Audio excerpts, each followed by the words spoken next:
श्री सिद्धांत सरस्वती विजयते गौरी गोष्ठीपति वंदे गुरुपद्वंदं भक्तबिंदसमन्वितं श्रीचैतन्य प्रभुं वंदे नित्यानन्दसहोदितं श्रीनन्दनन्दनं वन्दे राधिका चरणोदयं गोपीजनसमायुक्तं बिन्दावनं मनोहरं वाञ्छाकल्पतरुश्च कृपा सिन्धुभ्यश्च पतितानं पावनेभ्यो वैष्णवेभ्यो नमो नमः। मूकं करोति वाचालं पङ्गुं लङ्घयितगिरिं यत्कृपातमहं वन्दे परमानन्दमाधवम्। वृंदावै तुलसीदेव वै पिया वै केशवस्य च कृष्णभक्तिपदे देवी सत्त्ववत्त्वयि नमो नमः। नारायण नमस्कृत्य नरं चैव नरोत्तमं देवीं सरस्वतीं व्यासं ततो जयो मुदीरये।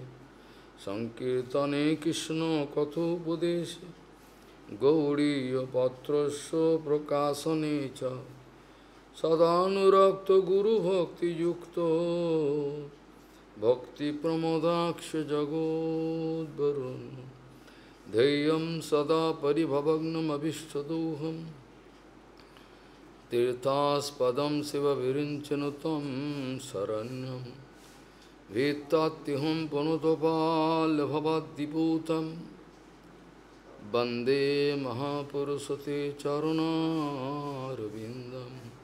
यत्पादपल्लवनखचन्दमणिच्छटाय विस्फुरजित किमपि गववधू स्वदर्शि पूर्णानुरागरससागरसारमूर्तिः साराधिकामयि कदा कृपां करोतु।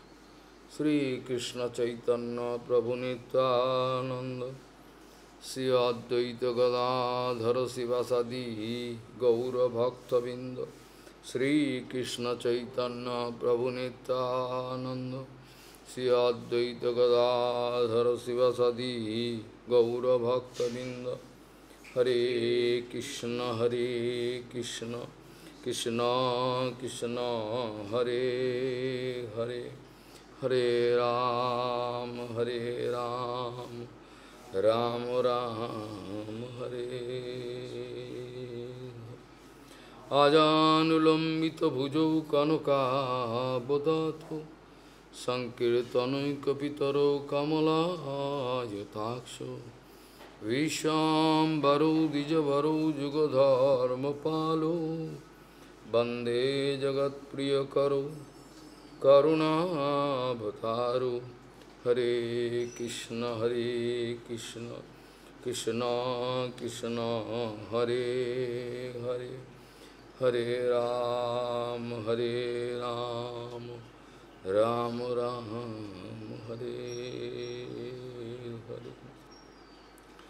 नमामि गंगे तव पादपङ्कजं सुरासुरैर्वन्दितो दिव्यरूपं भुक्तिं च मुक्तिं च ददासि नित्यं भावानुरूपेण सदा नरानं।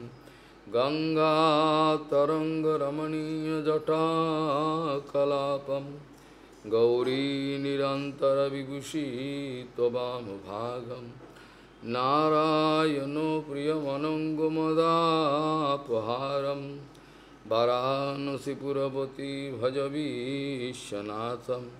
वागीसजुष्वदने लक्ष्मीर्यस्य च वक्षसि यस्यास्ति हृदये संवित् त्वं नृसिंहमहं भजे। हरे कृष्ण कृष्ण कृष्ण हरे हरे हरे राम राम राम हरे। प्रेमाञ्जनच्छुरित भक्तिविलोचनेन सन्तः सदैव हृदयेषु विलोकयन्ति यं श्यामसुन्दरमचिन्त्यगुणस्वरूपं गोविन्दमादिपुरुषं तमहं भजामि। गौड़ीय गोष्ठीपति श्री शिल भक्ति सिद्धांत सरस्वती गोस्वामी ठाकुर प्रभुपाद परमहंस जगद्गुरु জানিয়েছেন যে বস্তুটাকে আমরা দেখতে পাই না চোখে, যে বস্তুটা সম্বন্ধে আমরা কোনো উপলব্ধি করতে পারি না, কোনো রকমভাবেই আমরা যে বস্তুটাকে জানতেই পারি না, আর যে বস্তুটা আমাদের কাছে অজানা, সে বস্তুটা সম্বন্ধে আমাদের জানবার জন্য কোনো কৌতূহল দেখা যায় না সহসা। এটা খুবই রেয়ার। গৌড়ীয় গোষ্ঠীপতি শ্রী শিল ভক্তি সিদ্ধান্ত সরস্বতী গোস্বামী ঠাকুর প্রভুপাদ জানিয়েছেন যে যে বস্তুটাকে আমরা কোনো রকমভাবেই জানতে পারি না, যে বস্তুটা আমাদের ইন্দ্রিয় অনুভবের বাইরে, যে বস্তুটাকে কোনো রকমভাবে উপলব্ধি করতে পারি না, জানতে পারি না, সে বস্তুটা সম্বন্ধে আমাদের কোনো কৌতূহল দেখা যায় না। আমরা সমস্ত জগৎটাকে জন্মাবার পর ভোগ্য বস্তু হিসাবে পেয়েছি, যার জন্য এই জগতের কোনো কিছু এই ম্যাটার ছাড়া, অ্যান্টি ম্যাটার অপ্রাকৃতিক জগতের কোনো বিষয়বস্তু আমরা উপলব্ধি করতে পারি না। তার জন্য আমাদের কোনো কৌতূহলও দেখা দেয় না, এটা জেনেই বা কী হবে। যে বস্তুটাকে আমরা আমাদের উপযোগিতা বুঝি, যে বস্তুটার আমরা উপযোগিতা, এটা পেলে আমার কী লাভ, অর্থ করি কামিনী কাঞ্চন, এগুলো পেলে আমার কী লাভ হবে, কি সুবিধা হবে, এগুলো আমরা বুঝতে পারি। সেই জন্য এই বস্তুগুলোর জন্য আমাদের আগ্রহ দেখা দেয়। কিন্তু যে বস্তুটাকে আমরা উপলব্ধি করতে পারি না, যেটা প্রকৃতির পরবস্তু, এ সম্বন্ধে কোনো ধ্যান ধারণাই আমাদের নাই, সে বস্তুটা সম্বন্ধে পাওয়ার বা উপলব্ধি করার কোনো চেষ্টাই আমাদের মধ্যে দেখা যায় না। এটা খুবই আশ্চর্য বিষয়। কারণ এ বস্তুটা সম্বন্ধে যদি আগ্রহ দেখা দেয় তাহলে তো হয়েই গেল, যেটাকে বলে আত্মজিজ্ঞাসা। এই আত্মজিজ্ঞাসা যার মধ্যে উদিত হয়নি, হুজুকো পড়ে চলে এসছেন, যে ব্যক্তি হুজুকো পড়ে চলে এসছেন সাধুগুরু বৈষ্ণবের কাছে, হুজুকে পড়ে একটা, কিন্তু বাস্তবিক কোনো উপলব্ধি নিয়ে আসতে পারেননি, আত্মজিজ্ঞাসা যার মধ্যে উদয় হয়নি, যিনি বুঝতেই পারেননি কেন যাব আমি, কী চাই আমার। প্রভুপাদ প্রায় বলতেন আমরা কি চাই এবং কি চাই না তার একটা চূড়ান্ত ফাসলা হওয়া দরকার। যদি কি পাই আর কি পাই কি চাই এর যতক্ষণ ফাসলা না হবে ততক্ষণ পর্যন্ত আমাদের উচ্চাটন ভাব কখনো যাবে না। প্রভুপাদ বলছেন এই চক্ষু কর্ণ নাসিকা, এই ইন্দ্রিয়গণ যে আছে, চক্ষু কর্ণ নাসিকা প্রতারিত, এই ইন্দ্রিয়গণের দ্বারা আমরা অপ্রাকৃতিক জগতের বস্তুকে জানবার চেষ্টা করব, এটা তো মূর্খের কথা, এটা তো হতে পারে না, এটা হয় না। আমরা দেহ সর্বস্ব, আমাদের দেহ মন পারিপার্শ্বিক পরিবেশ এর মধ্যে যা কিছু ঘটছে এর বাইরে এটাকে কাট করে, এটাকে পেনিট্রেট করে, এটাকে ট্রান্সেন্ড করে আমরা উঠতে পারি না। যার জন্য এই দুর্গন্ধ দূষিত এই জগতের যা কিছু, এই শরীর মন এগুলো নিয়ে আমরা পড়ে রয়েছি, এর বাইরে আমরা যাওয়ার কোনো সামর্থ্যই আমাদের নাই, আর পারবো বলে মনেও হয় না। কারণ আমরা সাধুগুরু বৈষ্ণবের অনুগমন করতে পারি না। অনুগমন অনুসরণ এ দুটো বিষয় আছে। আমরা অনুকরণ করি কিন্তু আমরা অনুগমন বা অনুসরণ করতে পারি না, যার জন্য এই সম্বন্ধে আমাদের কোনো কিছু ধ্যান ধারণা নেই, আমরা জানতেও চাই না। প্রভুপাদ জানাচ্ছেন যে পরাৎপর অখিলেশ্বর ভগবান শ্রীকৃষ্ণ কি বস্তু, কোনো বস্তু সম্বন্ধে যদি আমরা আমাদের আকর্ষণ বোধ করি তখনই সেই বস্তুটার পেছনে আমরা দৌড়াচ্ছি, সেটা কামিনী কাঞ্চন হোক যা কিছু হোক জগতের, যে বস্তুটা সম্বন্ধে আমরা আকর্ষণ অনুভব করি তখনই আমরা সে পেছনে দৌড়াই, তার আগে দৌড়াই না। দৌড়াই কি? কখনো হয় না।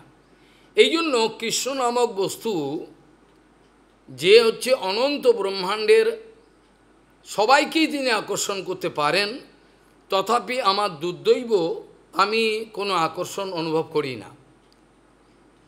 আমি আকর্ষণ অনুভব করি কোনোরকমভাবে, এটা আমার দুর্দৈব। মহাপ্রভু এই জন্য বলছেন আমার দুর্দৈব নামে নাহি অনুরাগ, আমার এটা কপাল খারাপ, এই জন্য এই প্রাকৃতিক জগৎ থেকে প্রাকৃত বিষয়েতে আমরা এত ব্যস্ত হয়ে পড়েছি যে এর বাইরের কোনো কিছু আমরা, এটি সর্বস্ব, দেহটাই সর্বস্ব, এর বাইরে কিছু।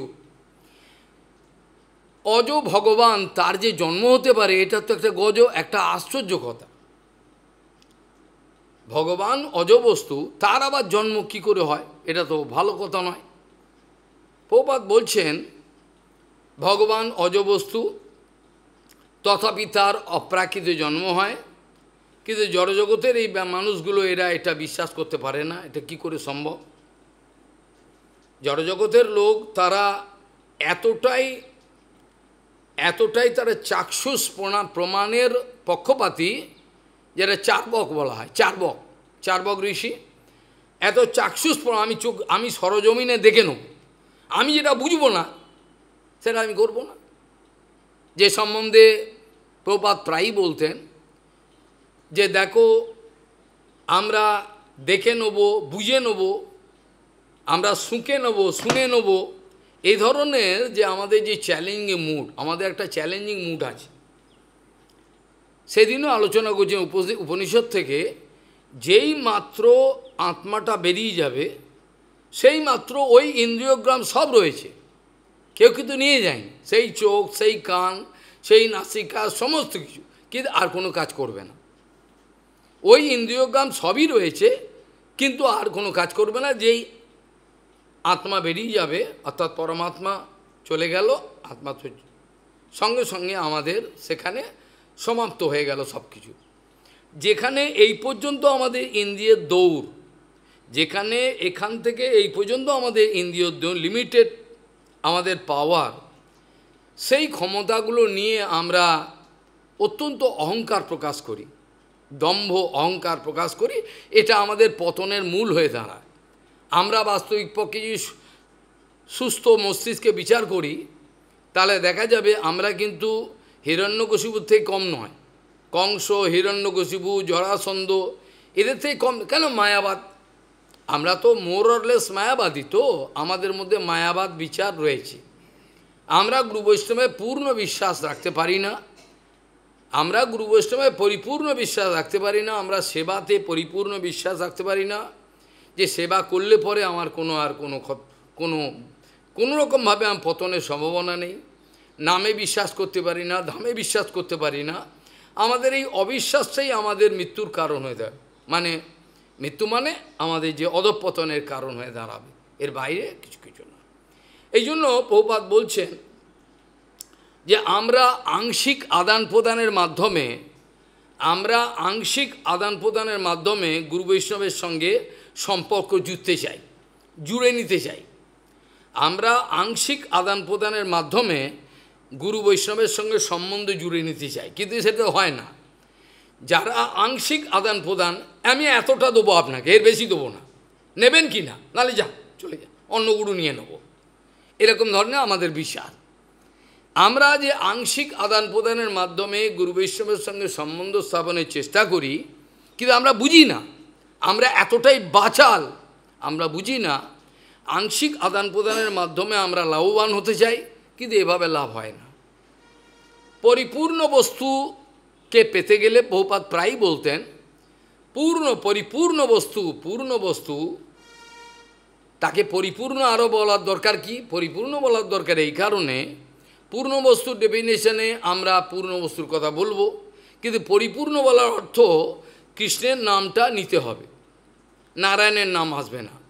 কারণ এখানে পরিপূর্ণ মানে আমার রসগত যে এক্সচেঞ্জ আছে, বিনিময়, এটা কাউর রামের সঙ্গে, রামচন্দ্রের সঙ্গে বা কাউর সঙ্গে করা যাবে না। এই জন্য পরি শব্দটা ব্যবহার করতে হলো। এখানে এই পরিপূর্ণ বস্তুকে পেতে গেলে আমাকে যে পরিপূর্ণ রূপে নিজেকে দিতে হবে, আমি এতটাই বাচাল এবং মূর্খ, অথচ আমি নিজেকে পণ্ডিত বলে মনে করি, আমি এটা জানি না। পূর্ণ বস্তুকে পেতে গেলে পূর্ণ রূপে নিজেকে দিতে হবে, জানলে পাওয়া যায় না। পরিপূর্ণ বস্তুকে পেতে গেলে পরিপূর্ণ রূপে নিজেকে দান করতে হবে।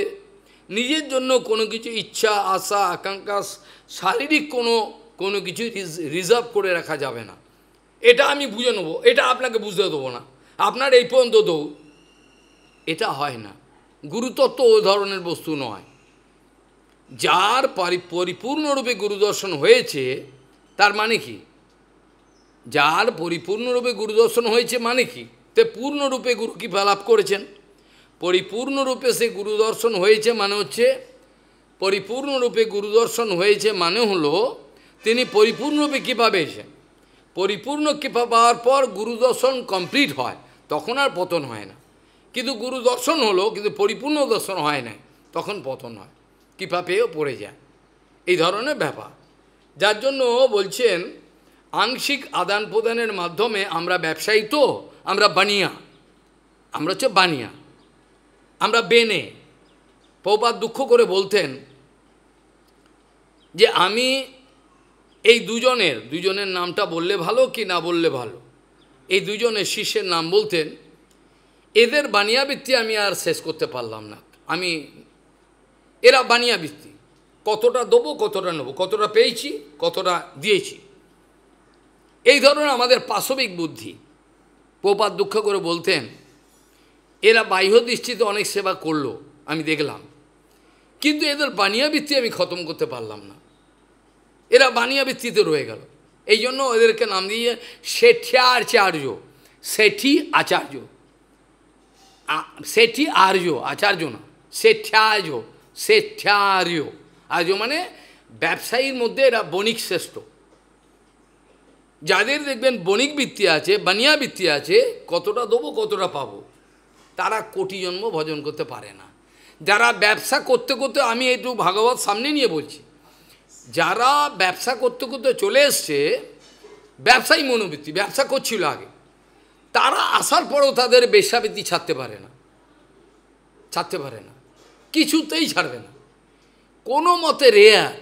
এই একার্য এক একটা কেস আছে, এটা একেবারে অদ্ভুত ব্যাপার। এরা হচ্ছে ওই যেমন লালাবাবু ব্যবসা করতে চলে গেল, এগুলো রেয়ার, এগুলো গুনতির মধ্যে আসে না। আরে মহারাজ ধ্রুব মহারাজ এই শরীরে চলে গেলেন, ভগবানের কাছে আমিও যাব, এটা হয় ভক্তিমূলক, এটা রেয়ার, এটা কয়েকটা ঘটনা অস্বাভাবিক হয়। এই জন্য অনেকে যদি বলেন গুরুচরণ আশ্রয় না করেও ভগবানকে পাওয়া যায়, বা গুরুচরণ থেকে আমি কেবল হরিনামটা পেয়েছি, ভগবানকে পাওয়া যায়, দীক্ষার কী দরকার? ভক্তিমূলক যে এগুলো রেয়ার, মাঝে মাঝে অস্বাভাবিক কেস, এগুলো নিয়ে জেনারেল কেসগুলোকে আমরা ট্যালি করতে পারবো না। আমাদের জীবনটাকে যদি ওই দু একটা কেসকে সামনে রেখে আমরা মেলাতে যাই, তাহলে ভুল হয়ে যাবে, হিসাবে ভুল হয়ে যাবে। এই জন্য রঘুনাথ দাস গোস্বামী পাদ এই জন্য বলছেন যে এগুলো এখন আলোচনার অত্যন্ত কম সময়, আমি খুবই উদ্বিগ্ন, আলোচনা এভাবে হয় না, এ তো অনন্তকাল আলোচনার বিষয়। রঘুনাথ দাস গোস্বামী এই জন্য অল্প কথায় বলছি। তিনি বলছেন যে গুরু গোষ্ঠে গোষ্ঠালয়েষু ইত্যাদি শ্লোকের মাধ্যমে বলেছেন, এ তোমাদেরকে দীক্ষা সমন্ত্রে সে নামনি, এগুলো সব কথা বলেছেন, অর্থাৎ আমাদের দীক্ষা নিতেই হবে।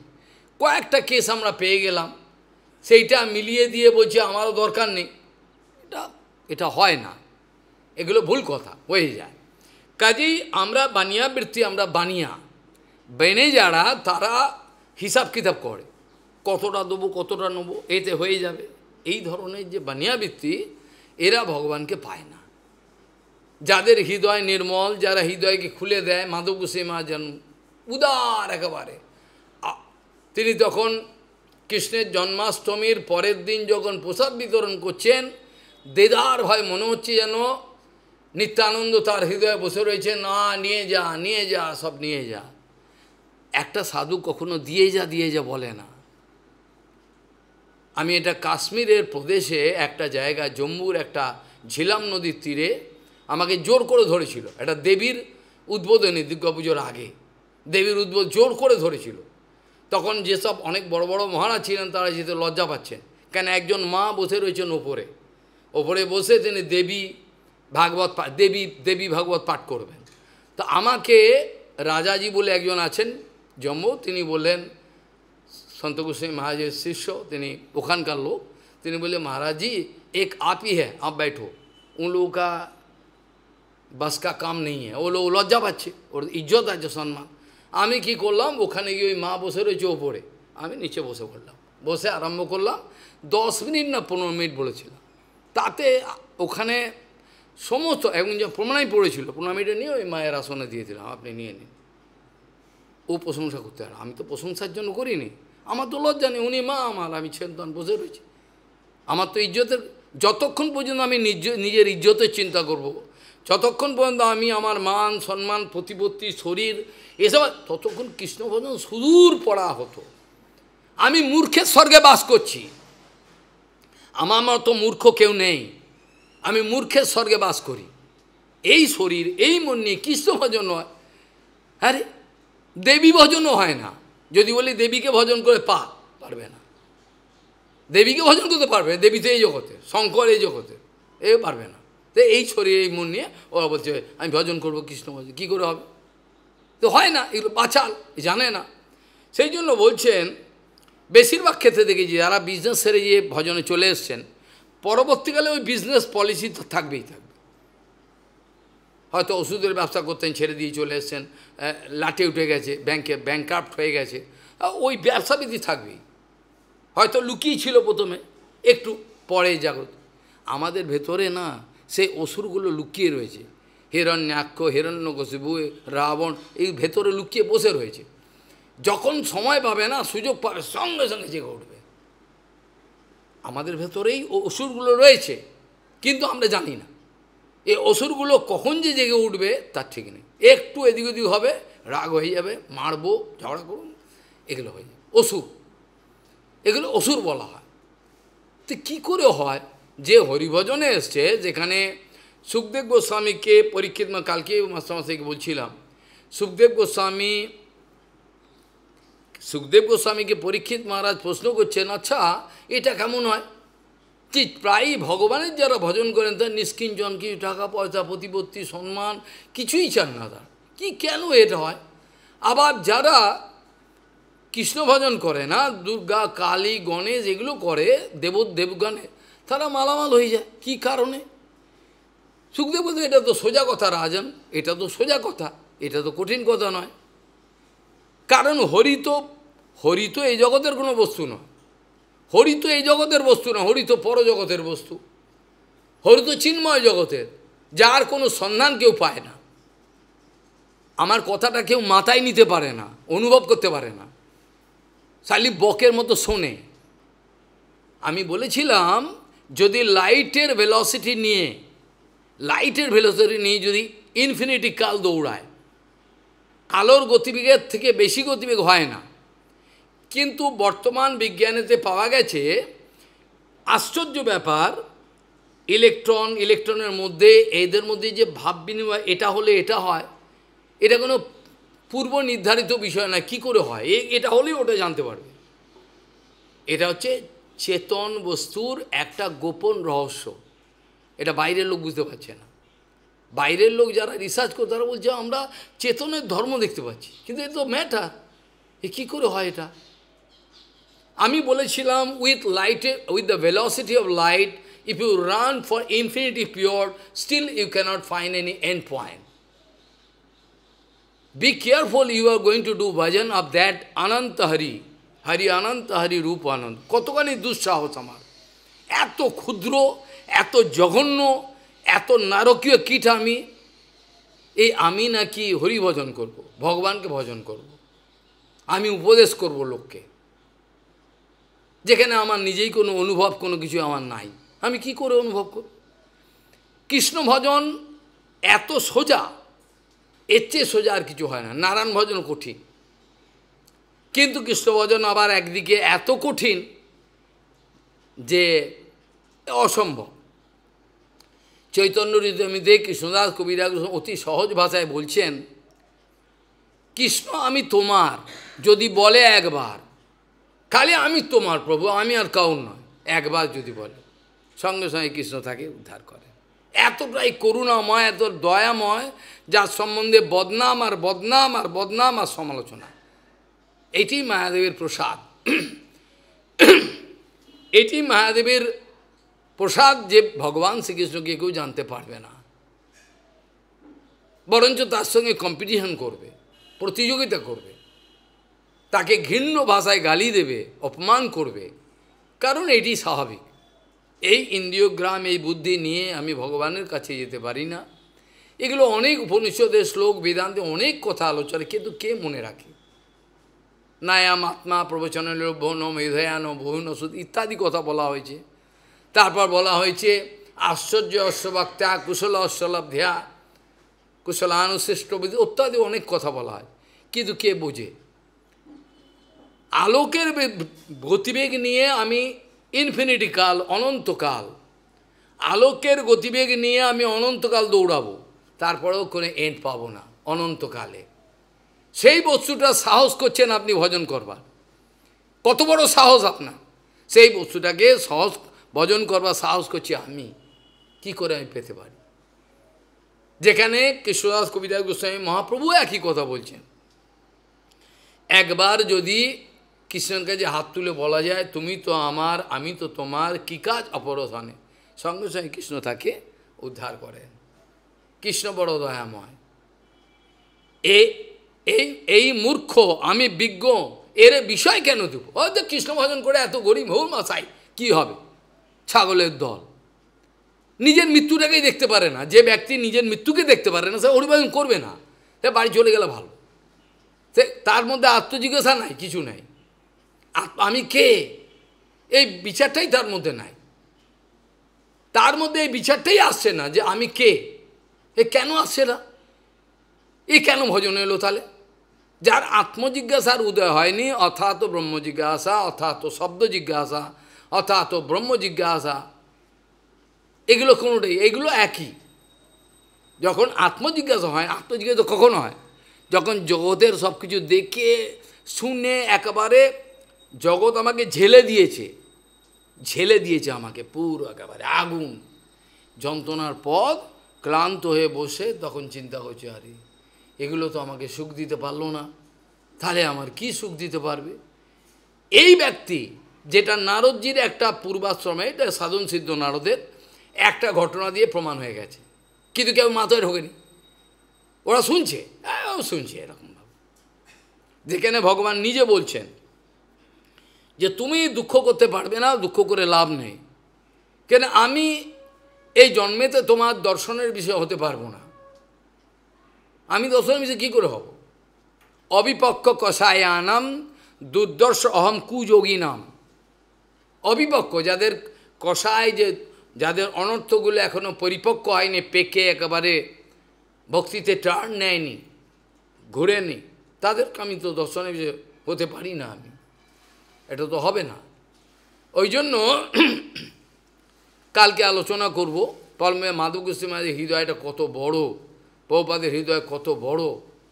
এদেরকে আমরা গালাগাল দিয়ে অপমান করি অকারণে, আমরা বুঝতে পারি না কি রহস্য এদের হৃদয়তে আছে। আমি জড় বুদ্ধি সম্পন্ন, পূর্বে ব্যবসায়ী ছিলাম, এই ধরনের বানিয়াবৃত্তি আমার মধ্যে রয়েছে, যেটা প্রভুপাদ দুঃখ করে বলছেন যে আংশিক আদান প্রদানের মাধ্যমে যখন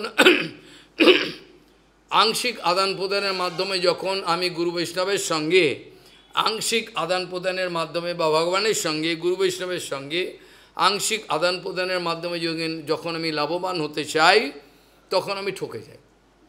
যে পরিমাণে আমি নিজেকে দিতে পারবো সেই পরিমাণে, যদি কেউ বিশ্বাস না হয়, ক্ষমতা থাকলে বাপের বেটা হলে হরিভজন করবে। আমি চেঁচিয়ে বলি, যে কোনো আচার্য আছে সব শুনুক, আমার ভয় নেই, যে বাপের বেটা হোস তবে হরিভজন কর, আর নাহলে হরিভজন করে। কাওয়ার্ড, কাপুরুষ ও পালাক বাড়ি, ও কামিনী কাঞ্চন ভোগের চিন্তা করছে। ওই জন্য বৃত্তাসুরের মতো ব্যক্তি ইন্দ্রকে বলেছিল, নোচেত গ্রাম্য সুখে স্পৃহা মম অগ্রে তিষ্ঠত। যদি তোমার গ্রাম্য সুখে কোনো স্পৃহা না থাকে, তারা আমার কাছে দাঁড়া দেখি তোর ফল, তোর কত ক্ষমতা, তাহলে পালা। গ্রাম্য সুখে এখনও কামিনী কাঞ্চন ভোগে, পালা পালা পালা বাড়ি যা, ভোগ কর, এখানে মরবি তুই। ওই জন্য বাপের বেটা ছাড়া হরিভজন কেউ করবে না। হরিভজন যারা করবে সব বাজি লাগিয়ে এসছে, সমস্ত সব কিছু ছেড়ে দিয়ে। এবার কৃষ্ণ ভজন প্রভুপাদ বলছেন, যারা মনে করছেন কৃষ্ণ ভজন করছি, অত্যন্ত পারফেক্টলি অপূর্ব রূপে করছেন, সত্যিই তাই। অপূর্ব রূপে কৃষ্ণ ভজন করছেন। প্রভুপাদের কৃষ্ণ ভজন হচ্ছে না, এখনও পর্যন্ত হচ্ছে না। তাহলে কী হচ্ছে? বলে ম্যাক্সিমাম নারায়ণ হতে পারে, বিষ্ণু হতে পারে, মন্দিরে ঢুকে যে করছে, তা এখনও ওর অনুরাগ আসেনি সেরকম ধরনের। কৃষ্ণ ভজন অনুরাগের বিষয়। কৃষ্ণ ভগবান রাগ ভজনের রাগমার্গে তাকে ভজন করে পাওয়া যায়। তার মানে এই বলছি না রাগমার্গের নামেতে বেশ্যাবৃত্তি করুক, এ কথা বলা হয়নি। বিধিমার্গ রতজনে স্বাধীনতা রত্নদানে রাগমার্গে করায় প্রবেশ, এ হচ্ছেন একমাত্র রাগমার্গেই কৃষ্ণকে পাওয়া যায়। আমি এখনও রাগমার্গে কেন বললাম? রাগমার্গটা যে জেনারেল টার্ম, এর মধ্যে শান্ত, দাস্য, বাৎসল্য, সখ্য, মধুর সব চলে আসবে, এই জন্য জেনারেল টার্ম। আমি রূপানুগ ভজন এটা বললাম না, কারণ ওটা যে যা করবে কৃষ্ণকে পেতে গেলে। বৃহৎ ভাগবতামৃতে বিস্তৃত রূপে আজকে প্রায় 3-4 বছর ধরে বিস্তৃত রূপে আলোচনা করা হয়েছে, কিন্তু শোনবার ধৈর্য লোকের নাই। আর যদি বুঝতো তাহলে বুঝতে পারতো কৃষ্ণ ভজনে কিছুই লাগে না, খালি ভালোবাসা লাগে। কৃষ্ণ তুমি আমার একবার বললেই হলো, মন থেকে, কপটতা করে না, কৃষ্ণকে পেয়ে যায়। যাকে এখন প্রভুপাদ বলছেন যারা আংশিক আদান প্রদান আমাদের মনে তারা বঞ্চিত হবে, তারা পারবেন না। তারা তো পার্সিয়াল দিয়েছেন, তারা পরিপূর্ণরূপে দেননি, ওই জন্য পূর্ণ বস্তু পাবেন না। তা পরিপূর্ণরূপ বস্তুকে পাওয়ার কথা। তবে হ্যাঁ, তারা যদি এখন নিষ্কপটভাবে দৈন্যে আত্মনিবেদন, দৈন্যে ঘুচাও জঞ্জাল, এটা বলেছেন, এই কথাটা মনে রাখতে হবে। আত্মনিবেদন, দৈন্যে ঘুচাও জঞ্জাল, এটা যদি হয়, যদি বলে আমি তো দুর্বল, আমার কিছু নাই, আমি তো পারছি না, তখন গুরু বৈষ্ণব তাকে চুল ধরে টেনে তুলবে। কে যতক্ষণ কপটতা রাখবে, চালাকি রাখবে, কোনো রকমভাবে গুরু বৈষ্ণবের সাহায্য সে নিতে পারবে না। ওরা সাহায্য করার জন্য দাঁড়িয়ে রয়েছে, পারবে না। এটা গুরু বৈষ্ণবের প্রভুপাদের দোষ নয় যে প্রভুপাদের কাছে এসে পতন হয়ে গেল। এটা তাহলে প্রভুপাদকে দোষী করতে হয়। আপনার মানে নিশ্চয় ভজনের বল নাই, তাহলে পড়লো কেন ওরা? এটা তো তাদের দোষ, প্রভুপাদের দোষ নয়। ওই জন্য কে কতটা নিতে পারে তার যোগ্যতা নির্ভর করে কে কতটা আত্মনিবেদন দৈন্য হয়েছে। কৃষ্ণ ভজন দৈন্য ছাড়া হয় না। ওই জন্য রাগমার্গে কৃষ্ণকে ভজন করা যায়। আর কৃষ্ণকে ভজন করলে সেই মন্ত্রগুলো আমাদের বিশেষভাবে গৌড়ীয় সমাজে পাওয়া যায়, যেটা আমাদের সিদ্ধ গুরুবর্গ যে আমাদের দিয়েছেন, প্রভুপাদের থেকে পেয়েছেন, গোপন মন্ত্র এগুলো সব দিয়েছেন। যে মন্ত্র একবার উচ্চারণ করার সঙ্গে সঙ্গে কাম গায়ত্রী মন্ত্র, কাম গায়ত্রী, কাম বীজ, একটা ছোট্ট মন্ত্র বলবার সঙ্গে সঙ্গে গোপকুমার মন্ত্রটা নিল, সঙ্গে সঙ্গে মূর্ছা গেল। গুরুদেবের নাম অনন্ত, সে ভগবানের নিজজন। লেখা হয়েছে যে হঠাৎ গোপকুমার পাগল হয়ে গেছে, অনেক দিনকার কথা, আমি সেগুলো বলছি না, যে অনেক ঘটনা সেগুলো আর বলা হচ্ছে না। যমুনার তীরে পাগল হয়ে গেছেন, তিনি কি করবেন, হঠাৎ দেখেন এক মহাপুরুষ, তিনি হঠাৎ গোপকুমার বলেও নি আমাকে দীক্ষা দাও। গোপকুমার মধ্যে, বাবা তুমি যমুনায় চান করে এসো, আমি তোমাকে মন্ত্র দেবো। গোপকুমার কিছু উচাটন, কী করে সেই আমার মদন গোপালকে পাবো। হট করে সে ভগবান পাঠিয়ে দিলেন নিত্যানন্দ। তিনি বললেন বসো, চান করে এলো ভিজা কাপড়ে। এখানে যখনই সেই অপ্রাকৃত মন্ত্র দেওয়া হলো, গোপকুমার সহ্য করতে পারে, সেই পাওয়া সঙ্গে সঙ্গে মূর্ছা গেল। তারপর থেকে সেই মন্ত্রের যে ক্রিয়া, গোপকুমারের সমগ্র জীবন দেখা গেছে। আমাদের কাজ হয় না কেন? কারণ কপট। গুরুপাদ পদ্ম সিদ্ধ মহাত্মা যখন মন্ত্র দেয়, মন্ত্র দেওয়ার সঙ্গে সঙ্গে কাজ হবে।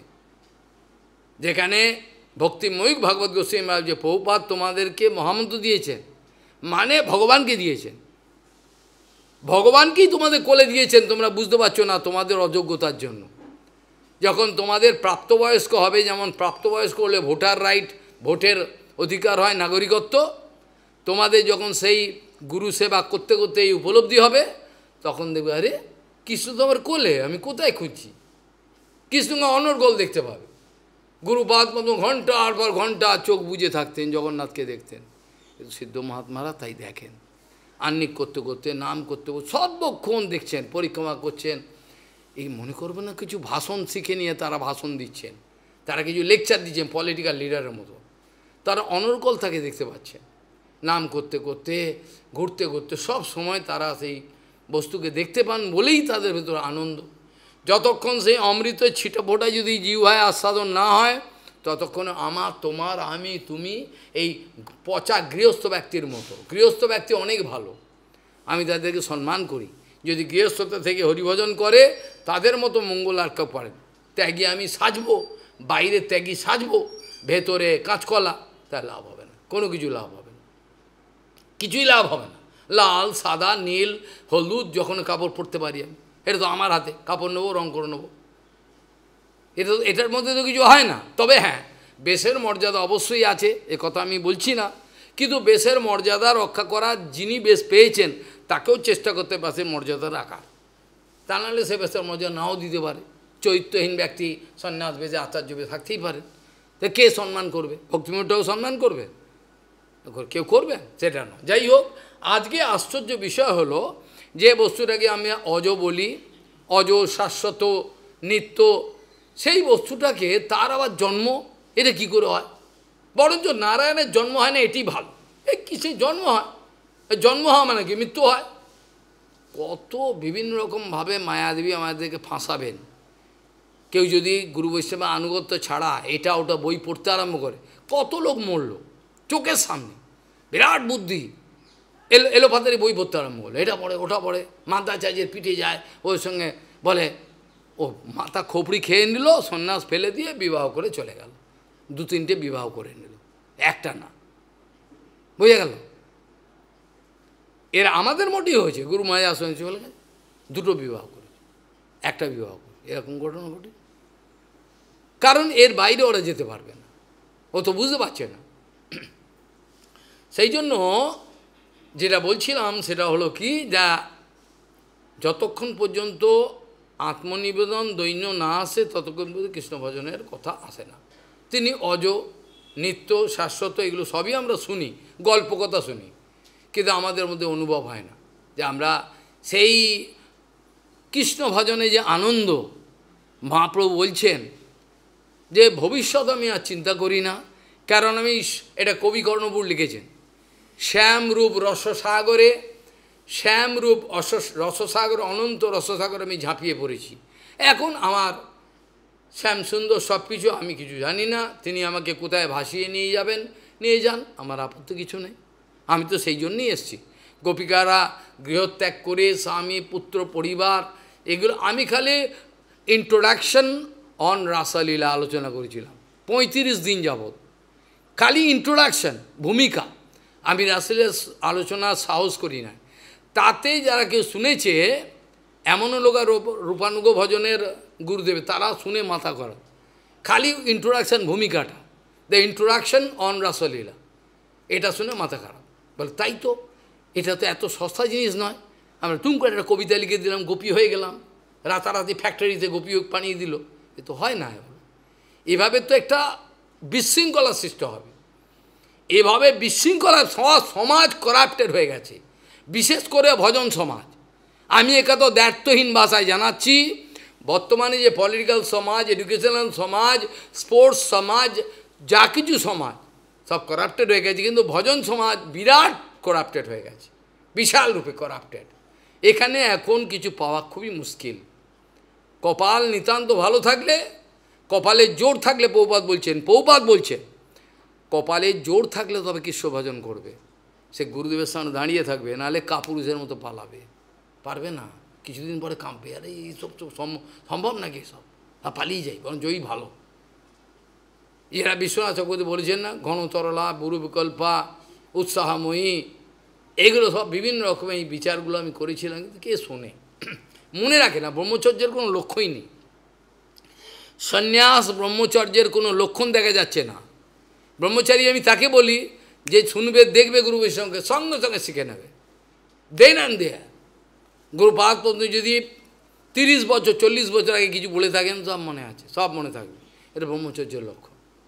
সঙ্গে সঙ্গে অপার সহিষ্ণুতা, অপার অনুরাগ, হরিনাম কীর্তনের প্রতি।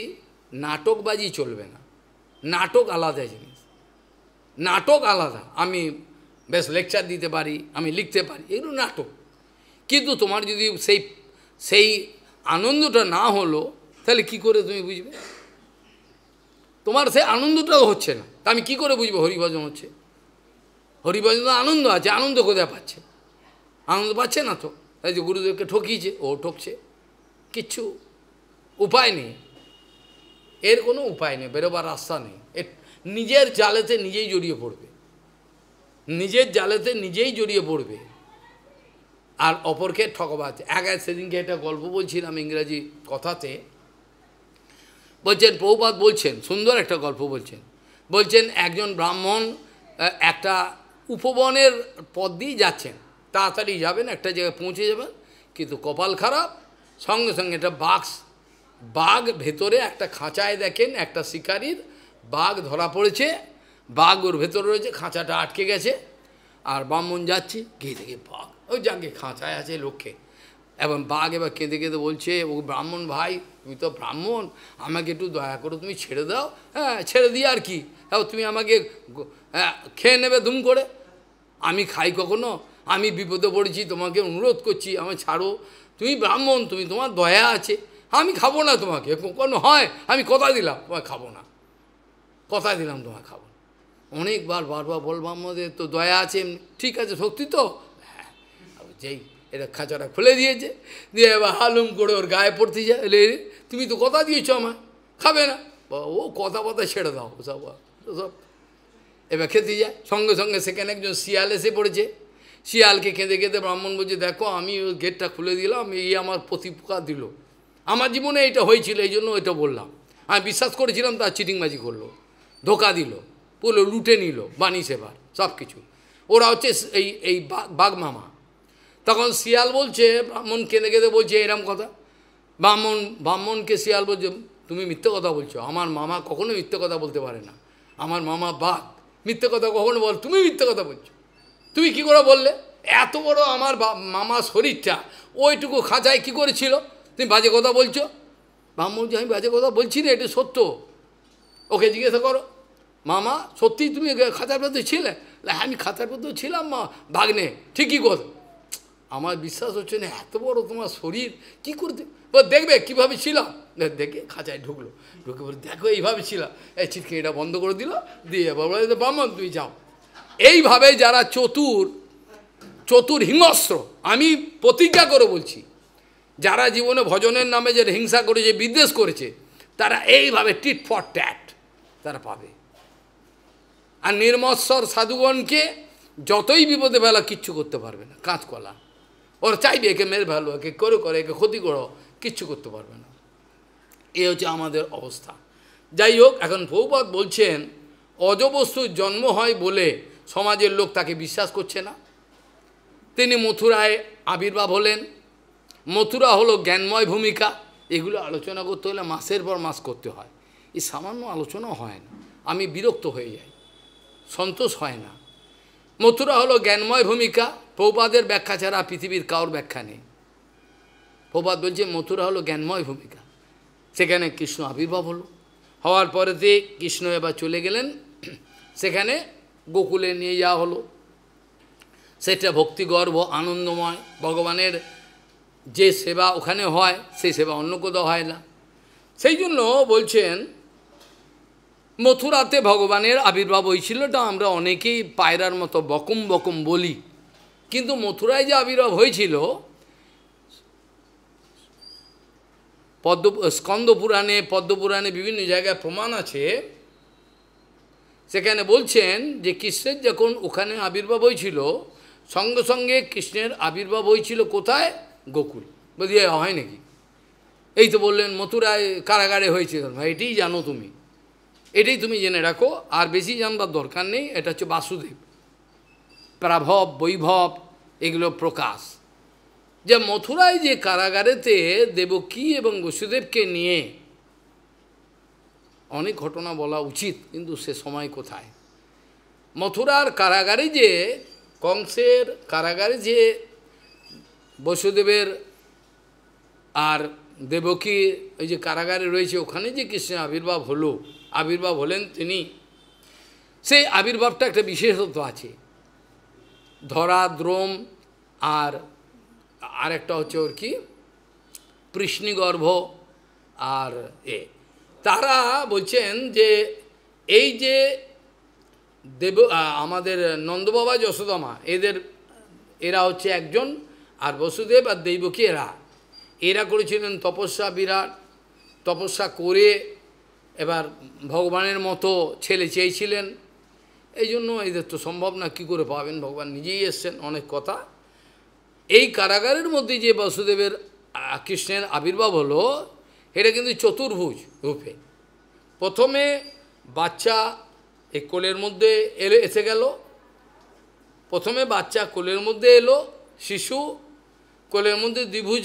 তারপরেই যখনই যে এই বাচ্চাকে ওরা উপলব্ধি করতে পারলো এই সাধারণ কেউ নয়, যখন স্তব করতে আরম্ভ করলো, এ তো বাৎসল্য করতে পারছে না। প্রথমে হলো চতুর্ভুজ রূপে আবির্ভাব হলো, প্রথমে আবির্ভাব হলো চতুর্ভুজ রূপে। চতুর্ভুজ আবির্ভাব সঙ্গে স্তব করতে আরম্ভ করলো, বলছে আমি আপনাদের ছেলে বলে, আমি ছেলে হয় নাকি, 4 হাত পা নিয়ে ছেলে পেলে হয় নাকি, তাই তো কেউ বিশ্বাসই করবে না। তখন তিনি অনেক কম সময়ে আমি কথা বলবার জন্য এগুলো কাট শর্ট করতে হচ্ছে, সেখানে ভগবান ইচ্ছে করে চতুর্ভুজ ওকে সংগোপন করে বাচ্চা রূপে তার কোলে সদ্যজাত শিশুর মতো কোলের মধ্যে পড়ে গেলেন। তখন এবার বাচ্চার আদর করতে আরম্ভ করলো। আর পূর্বে যে একটু আগে যে চতুর্ভুজ রূপ দেখেছিল, এটা যোগমায়া মুছে দিল। এর যে মুছে না দেয় তাহলে ও বাবা ওই তো বাচ্চা হয়েছে, তাহলে হবে না। ওই জন্য যোগমায়া কী করলো, ওটাকে মুছে দিল, ওটা রাখতে দেবে না। এবার একটা গোপন রহস্যময় কথা কৃষ্ণের আবির্ভাব সম্বন্ধে, অনেক কিছু বলবার কথা, অনেক কিছু সেখানে হলো। যখন আমি তো পেছনে ফিরে যেতে হয়, বসুদেব এবং দৈবকীর যখন বিবাহ হয়েছিল, বিবাহের সময়তে এই আনক দুন্দুভি ওর নাম, বসুদেবের নাম, কারণ তার জন্মের সময় দেবতারা দুন্দুভি বাড়ি ছিল আনন্দে। শুদ্ধ শতময় তার শরীর, আর শুদ্ধ শতময় শরীর না হলে আমার হৃদয় যদি শুদ্ধ শতময় না হয়, শুদ্ধ সত্যময় না হয়, তাহলে জগন্নাথ বসবে না, জগন্নাথের দর্শন হবে না ভেতরে। যার হৃদয় শুদ্ধ সত্যে পরিপূর্ণ হয়ে গেছে তিনিই দর্শন পাবেন। বাকি মাশ্চর্য হিংসা ছোটো খাটো, এই খেলো না, আমাকে এটা বললো, এরা হরিভজন কী করবে? এরা তো জড়জগতের দুর্গন্ধ দূষিত বস্তু নিয়ে পড়ে রয়েছে, এর বাইরেই যেতে পারছে না। হরিভজন তো সস্তা নয়। যখন বিবাহ হয়েছিল, যখন এই এক্কাগাড়ি করে যখন নিয়ে যাচ্ছিল, কংস নিজের রথে করে নিয়ে, এক্কাগাড়ি বলা উচিত, রথে করে, কংস নিজের রথে করে, যেটা নিজে চাপে, সে রথে করে নিয়ে যাচ্ছে। এবার কাকে? বোনকে। বোন আবার অনেক কথা, বোন কী করে হলো, কংস অ্যাকচুয়ালি তার ছেলে নয়। কংস অ্যাকচুয়ালি যে মা বলা হয় না, যাকে মা বলা হয়, তার সন্তান ওটা নয়। কংসের জন্ম কিভাবে হয়েছিল এটাও রহস্য আছে, কেউ জানে না, একটা অসুরের ঔরসে, গোপন কথা এগুলো। এখন এই যে এর যে জন্মটা হলো বসুদেবজির জন্মের পরেতে দেবতারা দুন্দুভি বাজিয়েছিল আনন্দে। এবার বিবাহের সময় যখন কংস তাকে নিয়ে যাচ্ছেন বোন হিসাবে, তখন সে আনন্দে নিয়ে যাচ্ছেন বোনকে, যৌতুক দিয়েছেন, কত আনন্দ, অসুরেরও আনন্দ হয়, আমার বোন বিয়ে হয়েছে, জামাই আর বোনকে। কিন্তু নিয়ে যাওয়ার সময়তে আকাশবাণী হয়েছিল, আরে মূর্খ, যে বোনকে তুই বয়ে নিয়ে যাচ্ছে, তার গর্ভেতে যে অষ্টম গর্ভে যে সন্তান হবে, সে তো তোকে মারবে, তুই তো ওরাতে মারা যাবি। ও আকাশবাণী শুরু বলে, তাই তো কি হলো, আমাকে মারবে, আমার বোনের ছেলে, বোন ছেলে হতেই দেবো না, বোনকেই মেরে শেষ করে দেবো। অসুর একটু আগেই ভালোবাসছিল, এটা হলো চাচার ভালোবাসা। মুরগিটা জন্য কাঠ যে চোখে যায়, আবার যখন উৎসব এসছে বলে কাঠ ফতে মা কাঠ, এবং মুরগিটাকে, আমাদের মুরগির ভালোবাসা আমাদের, ওই এক্ষুনি ভালোবাসছিল, বলতে কাঠ, এইটা হচ্ছে আমাদের ভালোবাসা, এই ভালোবাসা, এই মা, এই হচ্ছে আমাদের ভালোবাসা। এবার কি হলো, তখন এবার যেই বলেছে খড়গ বার করেছে, তবে রে বেটা বোনকে কেটেই ফেল। বসুদেব দেখারি মহাবিপত্ত, এই বিবাহের সময় আবার বোন অসহায় নারী একে মেরে ফেলবে অসুরটা।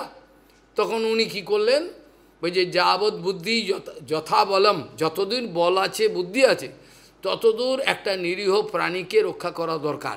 এটা আমরা উপনিষদে পড়েছি, ছোটোবেলায় গ্রন্থ পড়েছি ওটে।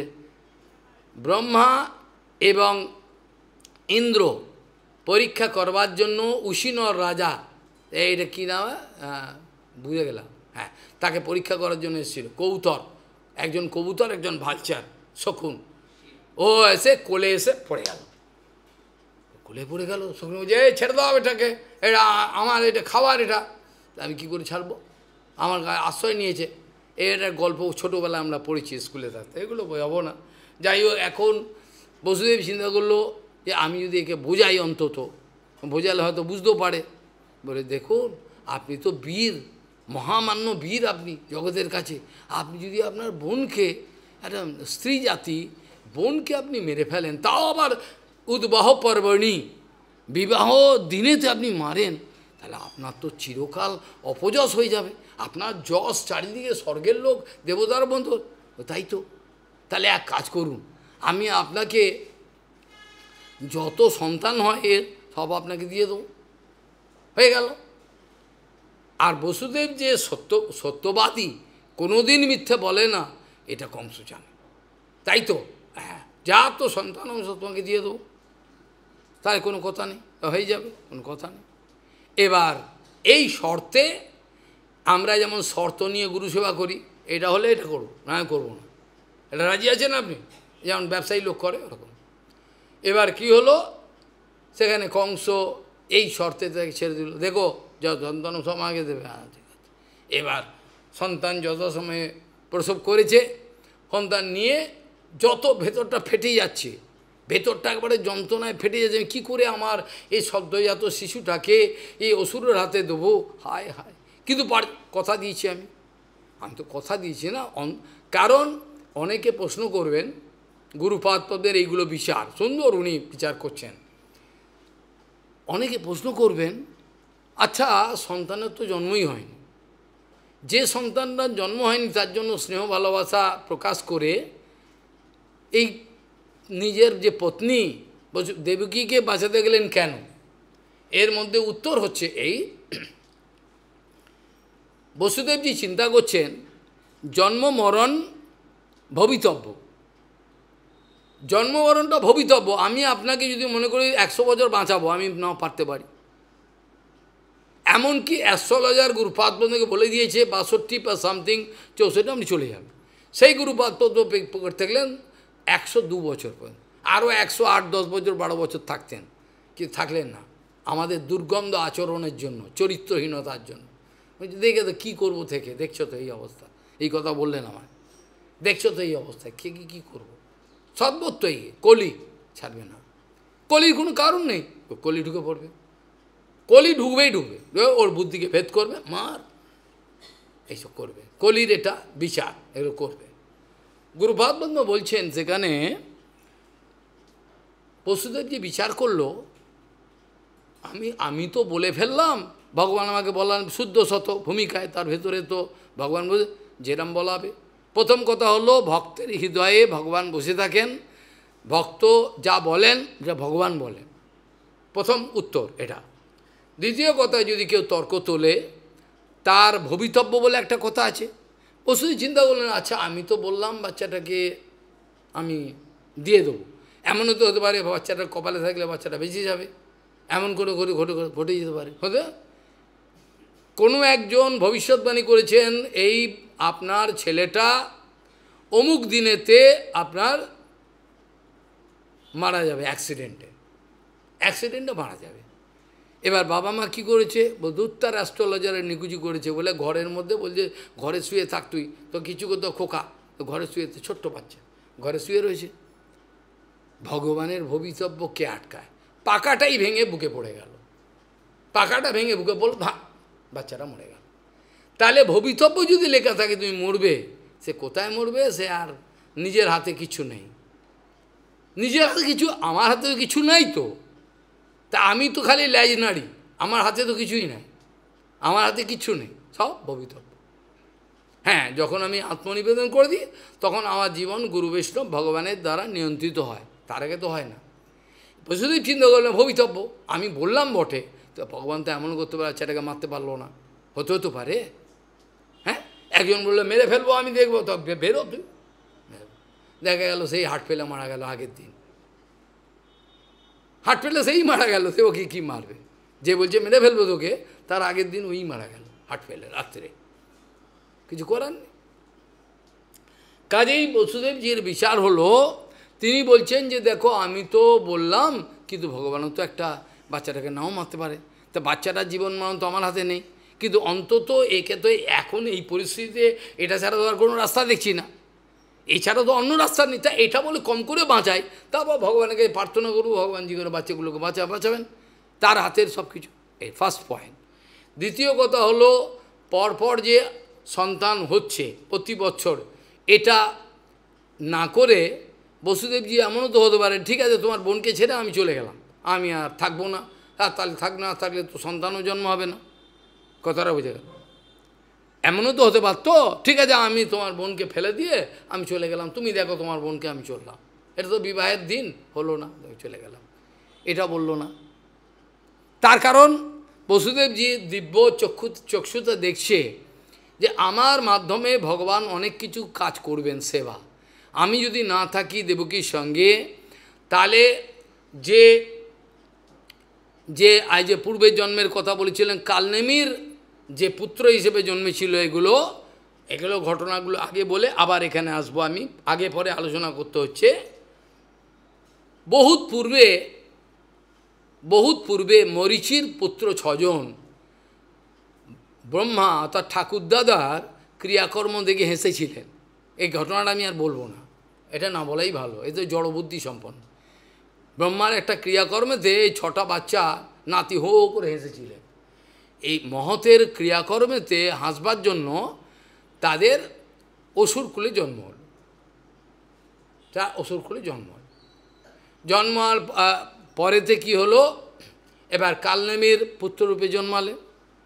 কালনেমির পুত্ররূপে জন্মানোর পরেতে এই 6টা ছেলেকে এরা বড় হচ্ছে, এরা ব্রহ্মার উপাসনা করে ক্ষমতা লাভ করবে এই আশায় হিরণ্যকশিপুকে না বলে, হিরণ্যকশিপু তো দাদাজি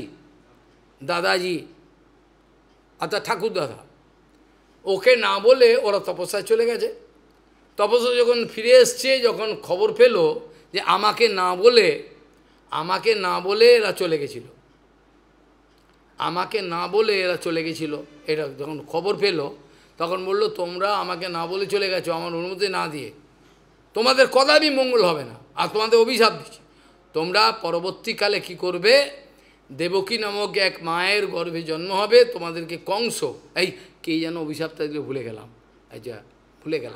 হ্যাঁ মরিচি, হ্যাঁ না ভুলে উল্টো হয়ে এরা বলছে, এবার কি হলো, এই তার জন্ম হয়ে কি হবে, এবার তোমরা কালনেমির পুত্র হয়ে জন্মাবে। এবার কালনেমির পুত্র হয়ে জন্মানে এই ভুলটা করলো, তারপর তোমাদের এবার পরবর্তী জন্মে তোমাদের হবে এইখানে কালনেমি এবার কংসরূপে জন্মাবে, কংসরূপে আবির্ভাব হয়ে তোমাদেরকে পরপর দেবকী গর্ভ থেকে তোমরা আবির্ভাব হবে, তোমাদের মারবে, বুঝে গেল। তাই একটু এদিক ওদিক ঘটনা।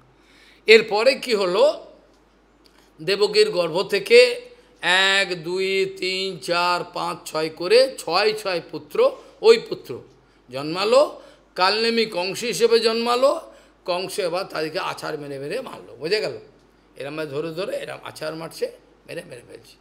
প্রথমে একটা অবশ্য ঘটনা ছিল, যেটা আমি বলি নাই এখনও, এটা হচ্ছে যখন প্রথম সন্তানকে দিতে এসছে, কংস তখন সহানুভূতি দেখালো, এই সন্তানটা তো প্রথম সন্তান তো আমাকে মারবে না, আত্মতা তুমি এবারে নিয়ে যাও।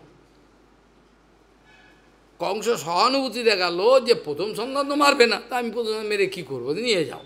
কিন্তু বসুদেব যখন কোলে করে নিচ্ছে, ও কিন্তু অসুরকে বিশ্বাস করছে না, অসুরকুলকে কখনোই বিশ্বাস করবে না, বিশ্বাস করতে নাই।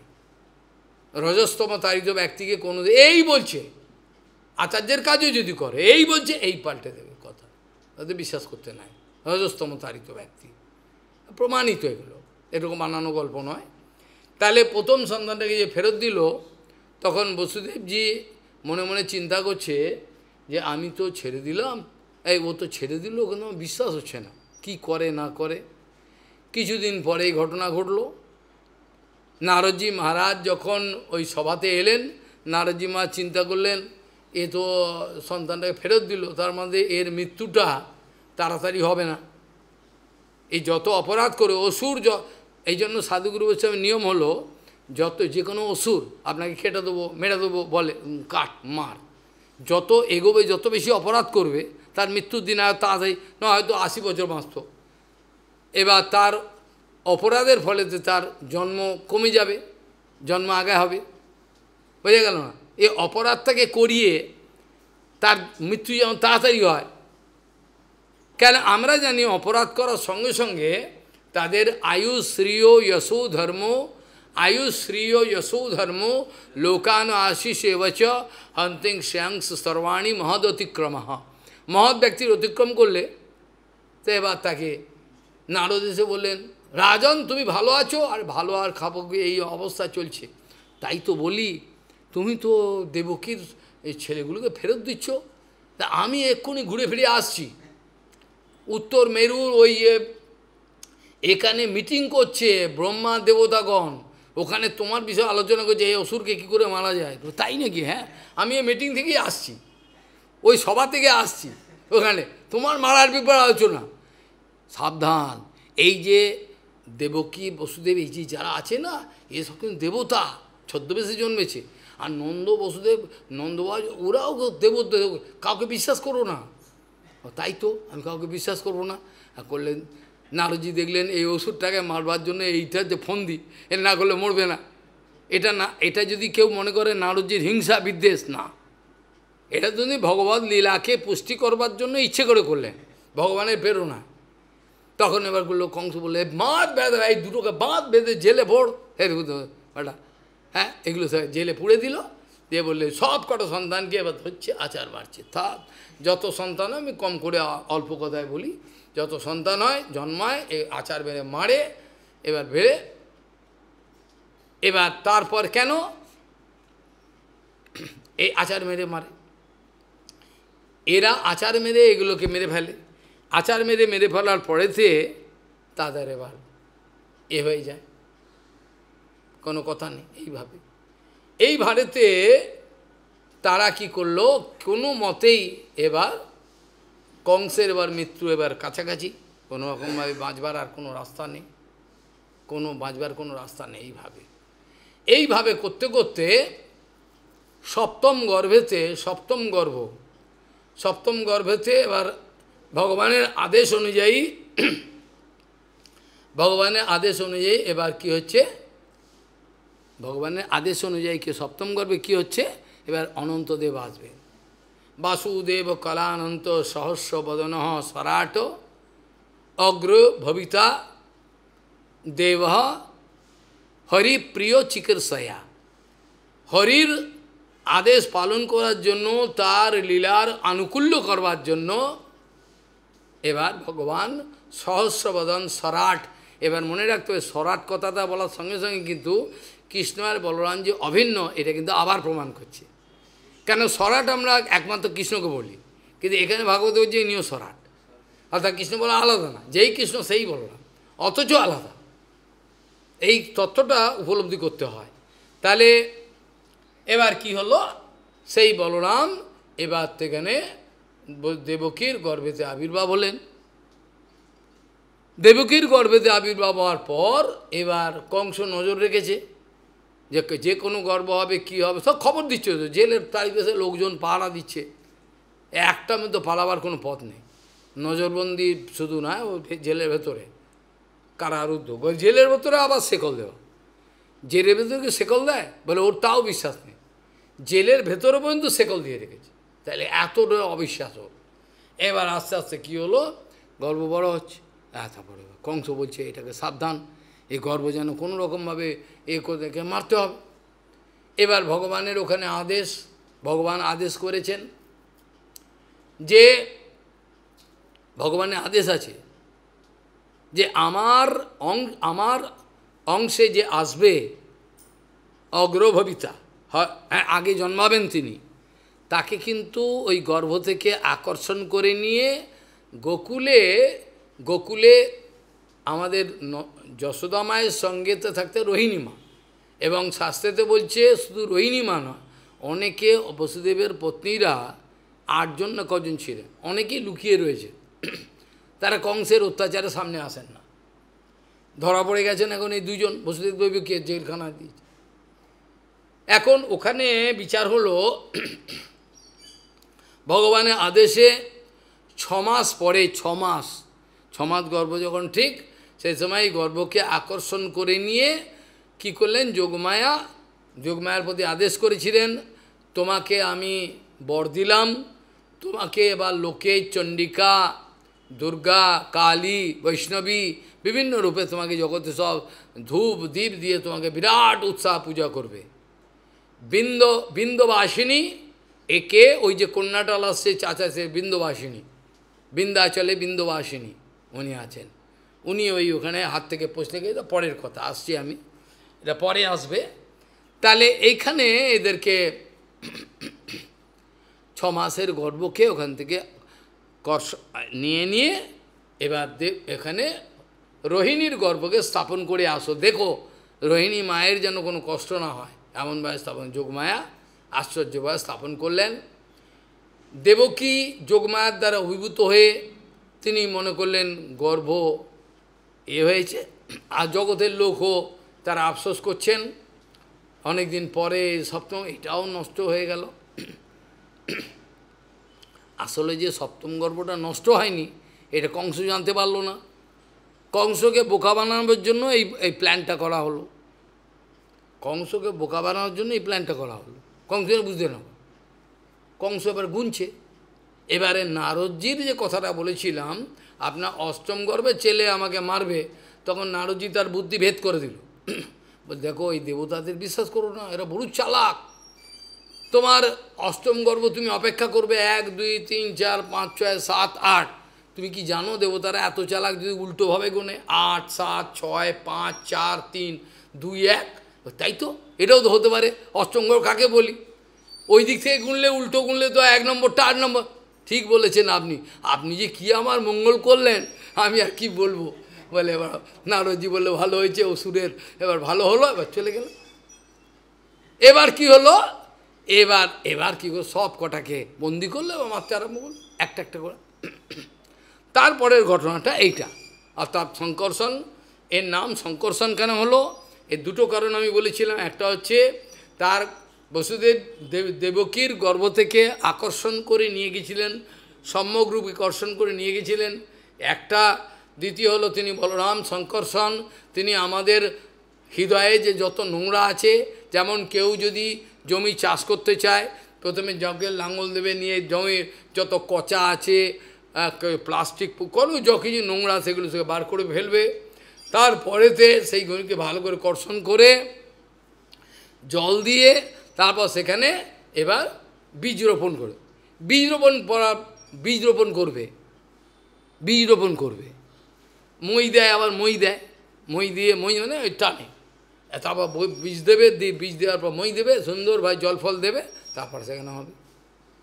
ঠিক সেরকমভাবে সংকর্ষণ, একমাত্র সংকর্ষণ দয়াময় বলরাম আমাদের হৃদয়কে কর্ষণ করে, তার মধ্যে গুরুরূপে তিনি কর্ষণ করছেন, তিনি আমার বীজ দিচ্ছেন, তিনি আমার ভক্তি প্রাপ্তির জন্য গুরুরূপে বীজ দিচ্ছেন, তিনি সাহায্য করছেন শিক্ষা গুরুরূপে, দীক্ষা নানান রূপে, গুরু ছাড়া কিছু নেই, চারিদিকে গুরু ছাড়া কিছু নেই, সমস্ত বস্তুতে গুরু দর্শন, এইটা হচ্ছে ভগবৎ প্রাপ্তির প্রারম্ভিক লক্ষণ, এগুলো নাই, খালি দিয়ে খাওয়া দাওয়া আর ঘুমা আর দেহের আরাম, এইটা আমরা ভগবত কী করে পাবো, এটা পেতে পারি না, অথচ কিন্তু অনায়াসে পাওয়া যেত, যেহেতু আমাদের প্রভুপাদ আমাদের বংশে রয়েছে, অনায়াসে পেতে পারতাম, কিন্তু পাবো না, কারণ আমাদের নিজের জন্য নিজে দায়ী, কাকে দায়ী করব, আমরা কিন্তু পেতে পারি ইচ্ছা করলে, কিন্তু পাবো না, আমাদের প্রতিজ্ঞা আমরা পাবো না ভগবানকে। এখন প্রশ্ন হলো, এবার এই ষষ্ঠ গর্ভ যখন আকর্ষণ করে নিয়ে গেল সেখানে, এবার রোহিণীর গর্ভেতে এবার গর্ভ এবার বড় হচ্ছে, এবার এখানে প্রশ্ন আসছে, তারপরের গর্ভ যখন এলো, অর্থাৎ দেবকী মায়ের, তখন কংস জানতে পারলো না যে এটাই অষ্টম গর্ভ।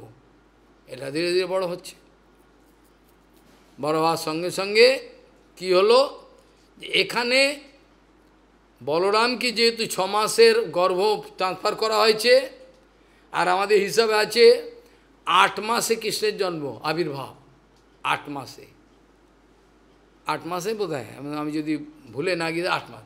তো এবার ওখানে 6 মাস হিসাবটা দেখুন, জগতের লোক যে ভুল বিচার করে, ওখানে 6 মাস অলরেডি গোনা ছিল বলরামের। বলরাম জন্মগ্রহণ 12 মাসে, 12 মানে অষ্টম 14 মাসে না কত মাসে জন্মেছে, তাই জন্মালো। এবার কৃষ্ণ এবার কি হিসাবটা হলো 12 মাসের হয়, হিসাবটা 12 মাসে আবির্ভাব হয়। তো এখানে এটা যে আগে পাঠিয়ে দিয়েছিল সেটা ওদের খেয়াল নেই। কৃষ্ণ এখানে অষ্টম থাকলো, 6 আর 8 কত হয়, 14 হয়। তাহলে বলরাম কীগুলো অপেক্ষা করলো যতক্ষণ আমার ভাই অর্থাৎ আমার প্রভু যতক্ষণ আবির্ভাব। এই জন্য কৃষ্ণ আর বলরামের আবির্ভাবের হিসাব দেখিয়েছেন জীব গোস্বামী 16-17 দিন না 18 দিন। অর্থাৎ আমাদের যারা বোকা তারা হিসাব করছেন যে 1 বছরের বড় বলরাম, 1 বছর বড় নয়। এটার আমি প্রমাণও দিয়েছি। বিশ্বনাথ চক্রবর্তী বলছেন যদি 1 বছরের বড় হয় তাহলে বলরামের আর কৃষ্ণের একসঙ্গে নামকরণ হতে পারে না। নাম যে নাম রাখলো একসঙ্গে হবে কেন? আর বলরামের যখন নামকরণ হবে তখন কৃষ্ণের যখন নামকরণ তখন তো বড় হয়ে যাবে। ওর যখন মুখে বাদ হবে বাজাই ও তো বড় হয়ে যাবে, কিন্তু হচ্ছে না। তা দুজনে হামাগুড়ি দিচ্ছে। ভাগবতে আছে কৃষ্ণ এবং বলরাম দুজনে হামাগুড়ি দিচ্ছে। নন্দ মহারাজের আলিন্দে অর্থাৎ বারান্দায়, নন্দ মহারাজের বারান্দায় কৃষ্ণ বলরাম হামাগুড়ি দিচ্ছে। কি করে হয়? যেখানে বলরাম 1 বছরের বড়, যাকে গর্গমুনি নাম দিয়েছেন যে তার পিছু বিরাট বল, বলাধিক্যাৎ বলম বিদু,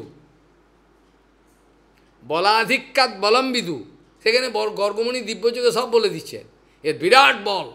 তো সেই ব্যক্তি ভিটামিনের অভাবে সে একসঙ্গে হামাগুড়ি দেবে, কী করে হতে পারে না, এটা হয় না। কাজেই বলরাম আর কৃষ্ণ একসঙ্গে হামাগুড়ি দিচ্ছে মানে তাদের জন্মতিথির কিছু সামান্য পার্থক্য। এবং একথাও গর্গমুনি দিব্যযোগে দেখে বলে দিচ্ছেন যে এ বসুদেবের সঙ্গে সম্বন্ধ আছে, বসুদেবের সঙ্গে তোমার এই কৃষ্ণের এ সম্বন্ধ আছে। এই সব ভবিষ্যৎবাণী করে দিচ্ছেন যে এই ছেলেটার সঙ্গে তোমার আর কদাচিৎ এর সঙ্গেও এগুলো সব বলছেন। নন্দ মহারাজ যোগমায়ার কৃপাতে বুঝতে পারছেন না। তাহলে দেখা গেল এখানে কৃষ্ণ 8 মাস পরে আবির্ভাব হলেন গোকুলেতে।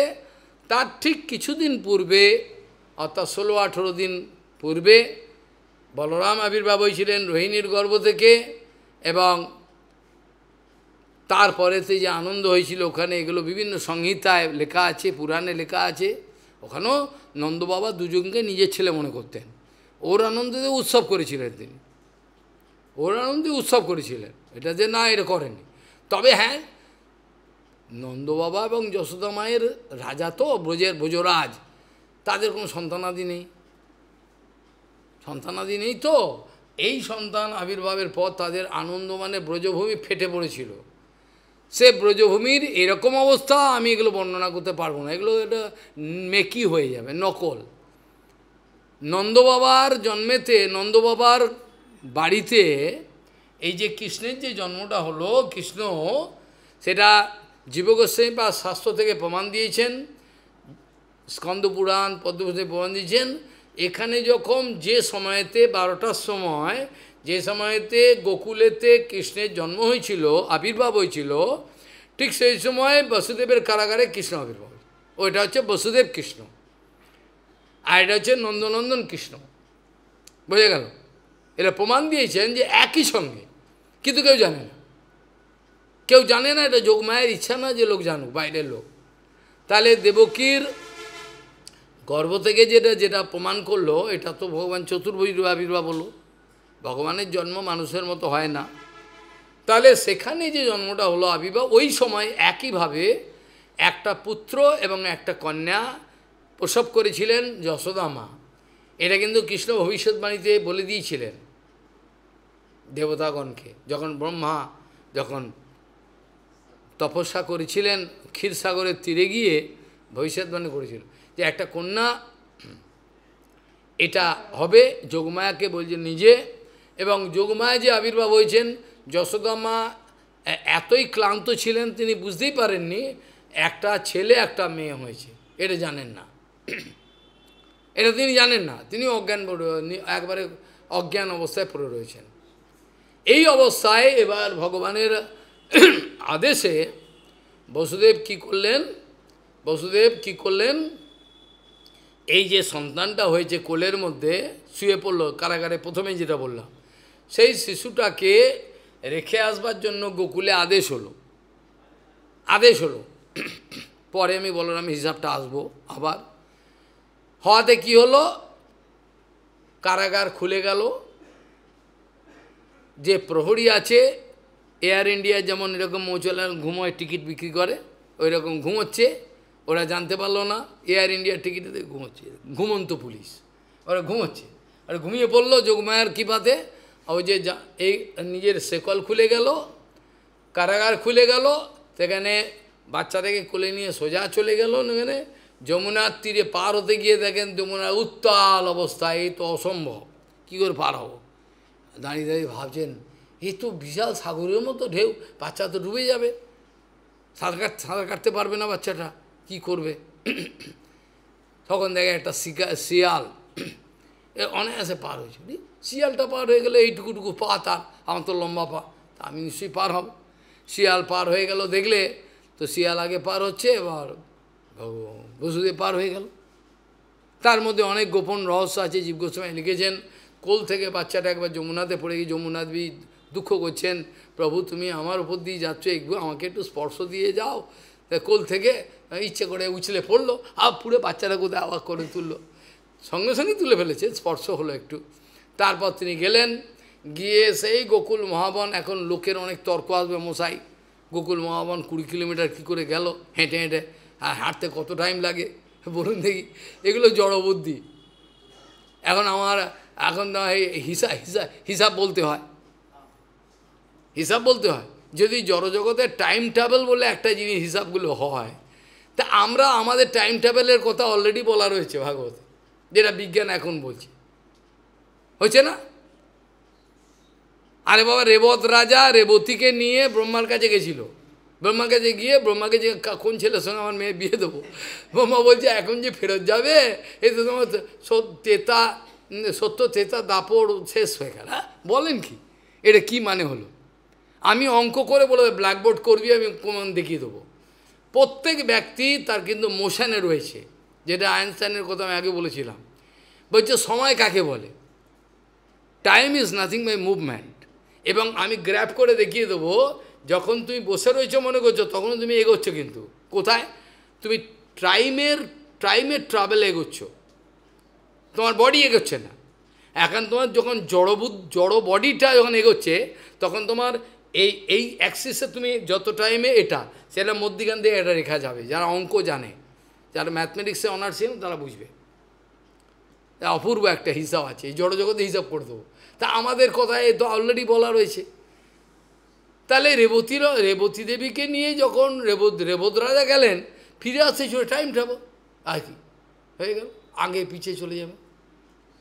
আশ্চর্য বিষয়, স্পেস শাটলে বসে থাকলে পরে টাইম দেখবে, আর এখানে টাইম দেখবে আলাদা।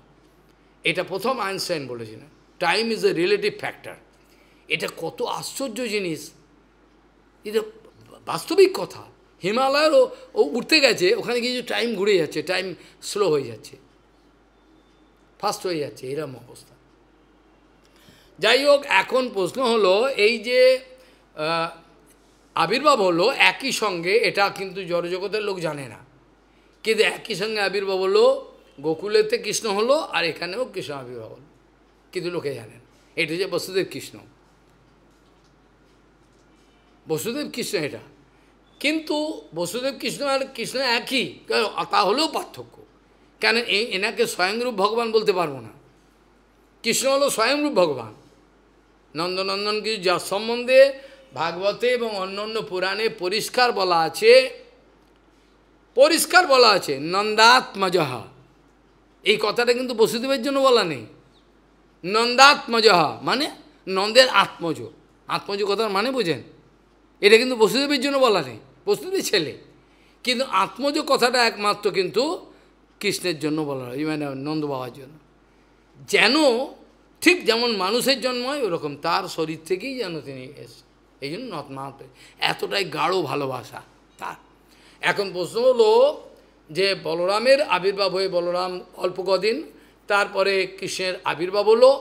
কৃষ্ণের আবির্ভাব সঙ্গে সঙ্গে সেখানে গোপীগীতাতে গোপীরা বলছেন যে তোমার আবির্ভাবের সঙ্গে সঙ্গে ব্রজধাম যেন উছলে পড়ছে আনন্দ। আনন্দ আগেও ছিল গুপ্ত রূপে, যেমন বটগাছটা সিট রূপে থাকে এখন। জয়তি তেধিকম জন্মনা ব্রজ শ্রেয়ত ইন্দিরা শাশ্বদাত্রহি দৈত দীক্ষতাম দীক্ষতাবকা তৈধিতা সবো ত্বাং বিচিন্বতে। তোমাকে আমরা খুঁজছি, কে এটা গোপিকারা কিন্তু রহস্য বলে দিলেন। জয়তি তে এদিকে, জয়তি তে অধিকম, তুমি চিরকালই জয়যুক্ত, কিন্তু বৃন্দাবনে তুমি যখন আবির্ভাব হলে তখন যেন বলছে প্রকৃতি যেন নাচছে, পুরো তরঙ্গি যেন কে যেন নৃত্য করছে অলক্ষে। জয়তি তে দিকে জন্ম না ব্রজ শ্রেয়ত ইন্দিরা শাশ্বত অত্রহি, শাশ্বত সর্বত অত্রহি, এখানে যেন মনে হচ্ছে মহালক্ষ্মী গোপনে বলছেন রাধারানী আগে থেকেই সব সাজাচ্ছেন, আমার প্রভু আসছে। গুপ্ত কথা রাধাষ্টমীতে আলোচনা হবে। রাধাষ্টমীতে আলোচনা হবে, এই সকালেই হয়ে যাবে। রাধাষ্টমীকে কোথাও সকালেই হবে, এটাই সুবিধে। আর রাত যদি বলে রাত্রে, তাও ভালো, রাত্রে হলেও হয়, পরে ঘোষণা করা হয়। তো এখন প্রশ্ন হলো, এখানে কৃষ্ণ আবির্ভাব হওয়ার সঙ্গে সঙ্গে যেন হচ্ছে ব্রজভূমির গাছপালা, নদী, নদ, পর্বত যেন মনে হচ্ছে উচ্ছল নৃত্য করছেন। নদী, জলাশয়গুলো তো স্থির থাকে, সেদিন জলাশয় নাচছে। এই কী রে বাবা, ফল ফুল যেন মনে হচ্ছে একবারে যেন সাজিয়ে রেখেছে, ঝুলন সাজিয়ে যেমন সাজিয়ে রেখেছে। কী আনন্দ, কেউ বুঝতে পারছে না।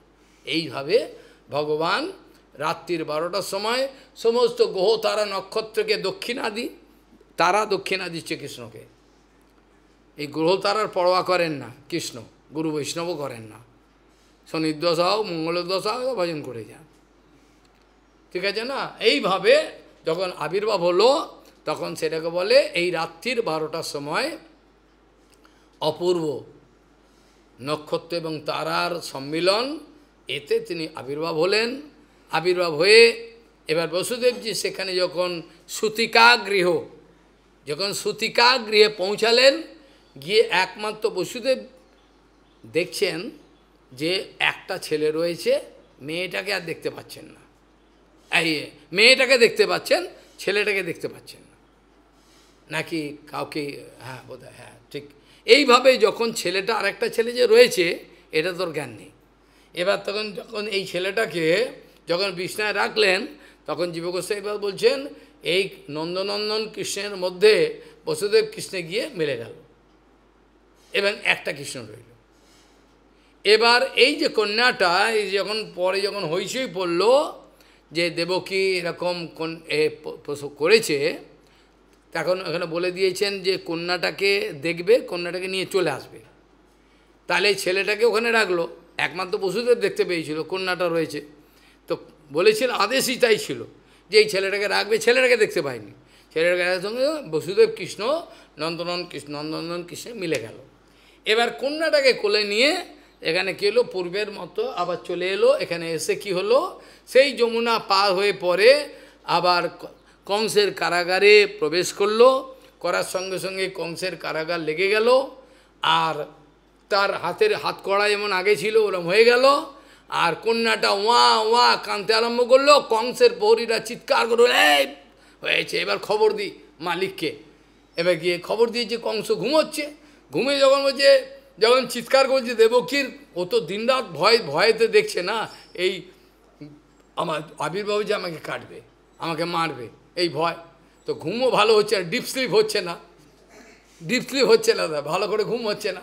এই অবস্থায় কি হলো, যখনই খবর পেয়েছে বসুদেবের রাজন, তখনই লাফিয়ে উঠেছে, কাপড় চোপড় সব প্রায় খুলে যায়, এইখানে এলো থেলো চুল, কংসের কোথায় বলছে, ছুটছে, ছুটতে ছুটতে কারাগারে এসে দেখে, কারাগার থেকে যেখানে কংস থাকে সেটা একটু দূরে সামান্য, ওটা ছুটে যাওয়া যায়, ছুটে যাওয়া যায়, যাওয়া যায়।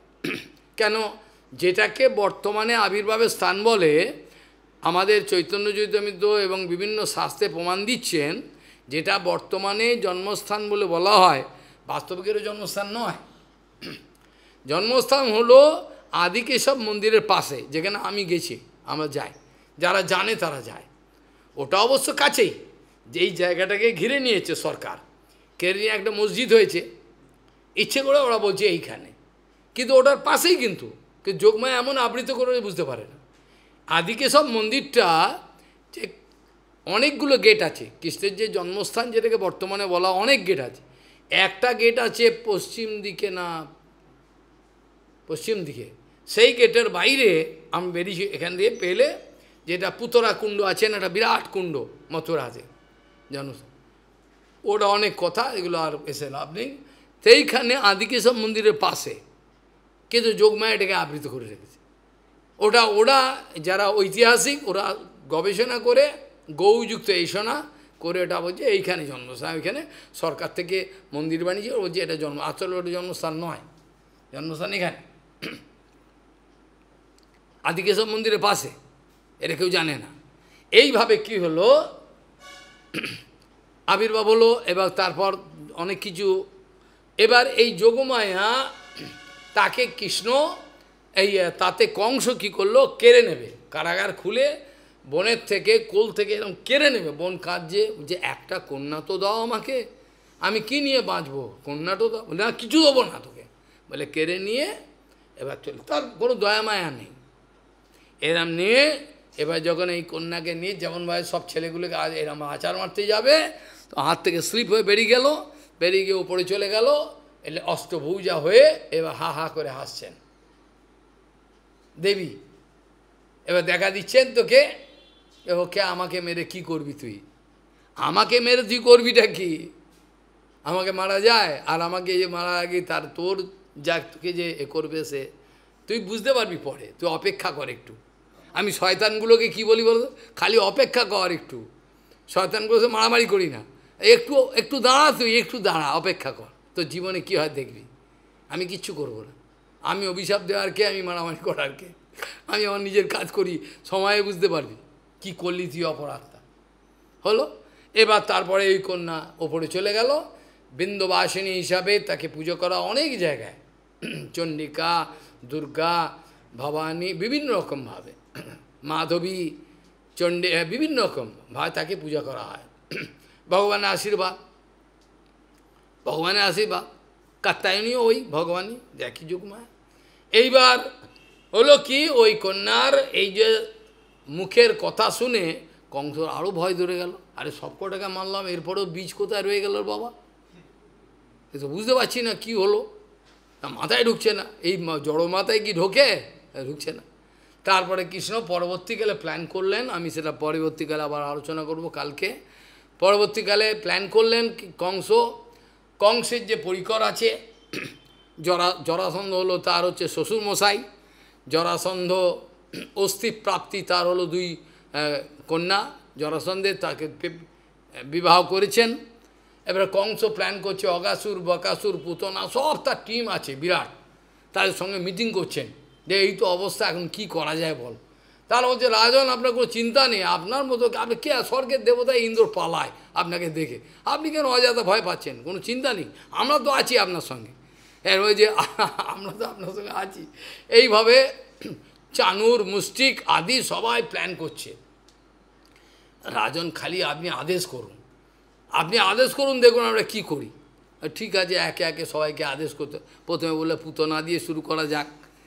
পুতনা হচ্ছে কপটতার প্রতীক, পুতনা হচ্ছে কপটতার প্রতীক, বলে একে দিয়ে শুরু করা।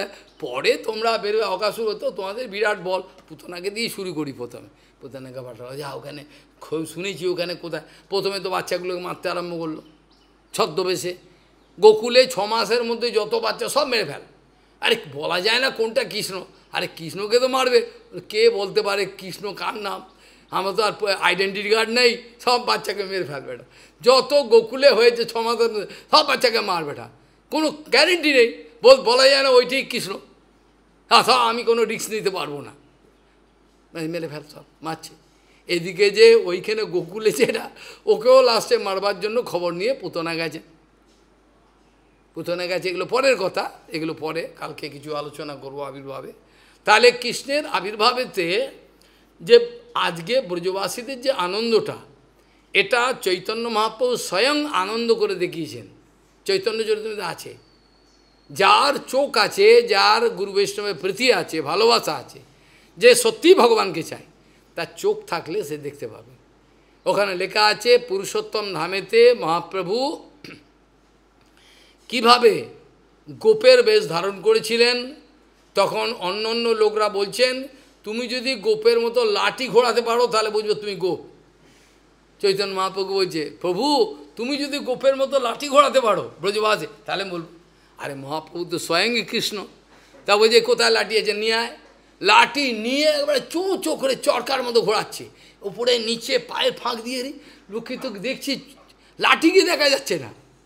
এবার বিশ্বাস হলো তোদের আমি যে গোপ, আমি সন্ন্যাস বেশে রয়েছি বেটা। হ্যাঁ, তারপরে কি হলো, এবার এই যে কি ওর নাম কি, ও হচ্ছে নন্দবাবার বেশে এলো। যশোদামা একটা পান্ডা আছে, কি পান্ডাটার নাম ভুলে গেলাম, খুব নাম, এখনও তার বংশ পরম্পরা আমাদের বৈষ্ণবদের প্রসাদ দেয়, কি গোপীনাথ খুটিয়া। ওর বংশে ও কী করলো, পাগড়ি পরে নতুন সিল্কের কাপড় পরে এসে নাচে, ওর দই সুন্দর করে সব। আর মহাপ্রভু আর সব ভক্তরা, ওরা তো সবাই তো কানাই খুটিয়া, সরি গোপীনাথ খুটিয়া বর্তমানের নাম, কানাই খুটিয়া ঠিক বলেছি, বর্তমান নাম আমরা ওদের সেকেন্ড নিই কানাই খুটিয়া। কিছুদিন আগে 2-4 বছর আগে বোধহয় ওদের ওখানে প্রসাদ পেয়েছিলাম কানাই খুটিয়ার ওখানে। যাই হোক, এইভাবে কি হলো, মহাপ্রভু দেদার নিত্য দই দুধ ছুড়ছে একে অপরকে, এইভাবে আনন্দ করে জগন্নাথের সিংহদ্বারের কাছে, জগন্নাথের মন্দিরের ভেতরে যে নৃত্য হয়েছিল, এটা চিরস্মরণীয়। কৃষ্ণের আবির্ভাব শুধু আজকে নয়, প্রত্যেকটা মুহূর্তে আমাদের হৃদয়ে হওয়া দরকার। কিন্তু আমরা এতই পাষণ্ড হয়ে গেছি যে কৃষ্ণ আসতে চাইলেও আসতে পারছে না, এতটাই পাষণ্ড যে খালি দেহ, খাওয়া দাওয়া, আরাম, এটা ছাড়া বাইরে বুঝি না। কৃষ্ণ আসতে চাইছে, প্রভুপাদ বলছেন আমাদের হৃদয়ে প্রতি মুহূর্তে কৃষ্ণের আবির্ভাব হওয়া দরকার। প্রতি মুহূর্তে কৃষ্ণের আবির্ভাবকে অনুভব না করলে পরে আমাদের দুর্গতি আছে, কপালে দুর্গতি আছে। আজকে কৃষ্ণ আবির্ভাব হলে হৃদয়তে যত অগাসুর বকাসুর পুতনা যত আছে তৃণাবর্ত, এগুলোকে সব মেরে ফিনিশ করবে। ভক্তিবিনোদ ঠাকুর এরা গোপন রহস্য বলেছিলেন। ওই জন্য ভগবানের আশীর্বাদে ভক্তিবিনোদ কি জানি না কি করে যে ভগবান আমাকে গোকুলে পাঠিয়ে দিল, প্রথমে আমাকে গোকুলে পাঠিয়ে দিল, পরিস্থিতি এমন হয়ে গেল। আর কোনো জায়গায় জায়গা না, গোকুলে গিয়ে এক ব্রজবাসী জায়গা দিল, ও ফাঁকা মাঠ চারিদিকে, তো ওইখানে জায়গা দিল একটা কুটিয়া, বলে হামসে রুটি লে যাইও, আমার থেকে রুটি নিয়ে যেও তোমরা, বলবো ব্রজবাসী বলে দিল। ও আবার ওর নাম হলো গ্রামটার নাম হলো আনন্দগুড়ি, আর ওর নাম হচ্ছে আবার ডক্টর। ও নকল করে ব্রজবাসীরা পাস করে আর কি, ওদের ডক্টরই ভাবি। হ্যাঁ, সারাদিন খৈনি খাবে আর বসে থাকবে এখানে, দেখলেই রাধে রাধে বাবা এইটা বলবে, এইটা বলবে। যাই হোক, এখন প্রশ্ন হলো যে সেখানে এই যে আবির্ভাব হলো, আর আমাদের গৌরাঙ্গ মহাপ্রভু আবির্ভাবের যে আশ্চর্য বিষয় দেখালেন, এই আনন্দ কাকে বলে গৌরাঙ্গ মহাপ্রভু দেখালেন, যেন মনে হলো ব্রজভূমির যে আনন্দ। আর আমরা ভাগবতে পড়ে থাকি পুরাণে, আমরা বাস্তবিকভাবে কিছু হয়তো দেখেছি ব্রজবাসীদের, কিন্তু সে তো আর তত অনুভব কী করে করবে। নন্দ বাবা কী করলেন, এই জন্মের উৎসবে আনন্দতে কী করলেন, সমস্ত ব্রাহ্মণ বৈষ্ণবদের ডেকেছেন, যেসব দান দক্ষিণা দিয়েছেন, এই দান দক্ষিণা চরক গাছে উঠবে, সব দান দিচ্ছেন খালি কৃষ্ণের আনন্দের উৎসবে দান দিচ্ছেন সবাইকে। ব্রজবাসীরা কেউ মোটা কেউ রোগা, কোনো ব্রজবাসী এরা মুটি এও যাচ্ছে গিয়ে, ওখানে তো দই আর দুধ ছড়াছড়ি হচ্ছে, কেউ হয়তো মাখন নিয়ে কারোর মুখে ছুড়ে দিল ভাব করে, ও আবার একে দই ছুটছে। এইভাবে পুরো রাস্তা কর্দমাক্ত হয়েছে, ওর মধ্যে কেউ পড়ে যাচ্ছে, ও একটা আলাদা আনন্দ। সব নন্দবাবা বাড়িতে দৌড়াচ্ছে, গিয়ে এসে আনন্দ উৎসব হয়েছে, মানে আনন্দের, মানে ব্রজেতে যত গান আছে এটা তো এখানে গাওয়া মানে এটা একটা লোক দেখানো, এটা তো এরা বুঝবে না। এরা কি বুঝবে এসব আনন্দ? এটা নকল করবে। তথাপি দু একটা গান বললেও ভালো হয়, যে কৃষ্ণের একটা লাইন অন্তত বললে ভালো হয়। তারপরে ব্রজবাসীরা যেসব গান করেন, কৃষ্ণ যে কৃষ্ণ খেলনা দিয়ে মানছে না, কৃষ্ণ খেলনা দিয়ে মানছে না, অন্যদিনে খেলনা দিয়ে মানে। কৃষ্ণকে ভোলাবার জন্য কষ্টি পাথরের হাউ বিলাও বানানো আছে, এটা চুরি হয়ে গেছিল, কোটি কোটি টাকা দাম। এটা দিল্লিতে এখন আটকে রয়েছে। নন্দবাবা বানিয়েছেন কষ্টি পাথরে সিংহ, হাউ বিলাও, ড্রাগন, ওটা দিল্লিতে চুরি হয়ে যাচ্ছিল, কেউ ঘুষকে আটকে রয়েছে, এখন আসেনি। বুঝে কথা না? যখনই বদমাইশি করবে দেখ হাউ বিলাও, হাওয়া আসবে, ধরিয়ে দেবো তোকে, তখন মুখটাকে লুকাবে। মানে ঠিক মানুষ যেমন লীলা করে, ঠিক সেরকমভাবে কৃষ্ণ কোনো দিন খেলনা নেবে না, ছুঁড়ে ফেলে দেবে। সেই সময়তে যশোদামা কাজে কোন তিনে মা দিও রে টোনা আই মেরো, অপূর্ব গান। সেসব গান মানে আমি যখন ওখানে থাকতাম, কার্তিক মাথায় কান খাড়া করে শুনতাম আর মালা করতাম। কোন তিনে মার দিও রি টোনা রে মেরো মাথলো সাম সলো না, কি অপূর্ব গান। এ আমার কালো সোনাকে কে জাদু করে দিয়েছে, আজকে খেলনা দিয়েও ভুলছে না, উঠায় মচালে গেও মেরো লালা। কি হলো এইভাবে গান করতে, অপূর্ব। আর তারপর জন্মের সময় যে এখানে যে মেরো লালা ঝুলে পালনা নেকেল হলে ঝোকা দিজো, এই হবে। এগুলো তো ব্রজবাসীদের গান, আমাদের গাওয়া সাজে না। যেখানে ভালোবাসাই নেই, কিছু নেই, কৃষ্ণকে চাই না, মারামারি ধরাধরি, এগুলো পাড়ার ছেলেগুলো ভালো আমাদের থেকে। এখন এমন অবস্থা দাঁড়িয়েছে, এটা উচিত নয়। যাই হোক, এখন আমাকে আবার মায়াপুরে হরিকথা এক্ষুনি আলোচনা করতে হবে। কালকে আবির্ভাবের সম্বন্ধে আনন্দটা, এটা কিছু আলোচনা কালকে করার চেষ্টা করব, তার সঙ্গে ভাগবত তো থাকবেই। আজ এখানে আলোচনার বিশ্রাম দেওয়া প্রয়োজন মনে করি। সেখানে কি দিয়ে শুরু করেছিলাম? প্রেমাঞ্জনচ্ছরিত ভক্তি বিলোচনেন সন্তঃ সদৈব হৃদয়েষু বিলোকয়ন্তি ইয়ং শ্যাম সুন্দরম অচিন্ত গুণ স্বরূপম গোবিন্দমাদি পুরুষম তমহম ভজে। অর্থাৎ প্রেমের অঞ্জন চোখে লাগিয়ে কৃষ্ণকে দেখার চেষ্টা করো গুরু বৈষ্ণবকে, তা নাহলে এই রক্তমাংসের দুর্গন্ধ চোখ দিয়ে দেখা যাবে না। এইটার জন্য এটা দিয়ে শুরু করলাম, আরও শ্লোক ছিল করলাম না। যাই হোক, কালকে করবো। বাঞ্ছা কল্পতরুকে বাসিন্দু পতিতানং পাবনি বৈষ্ণব। জয় জন্মনন্দন ভগবান শ্রীকৃষ্ণ কি, সপা সগোষ্ঠী কৃষ্ণ ভগবান কি, গৌর প্রেমানন্দে হরি হরি।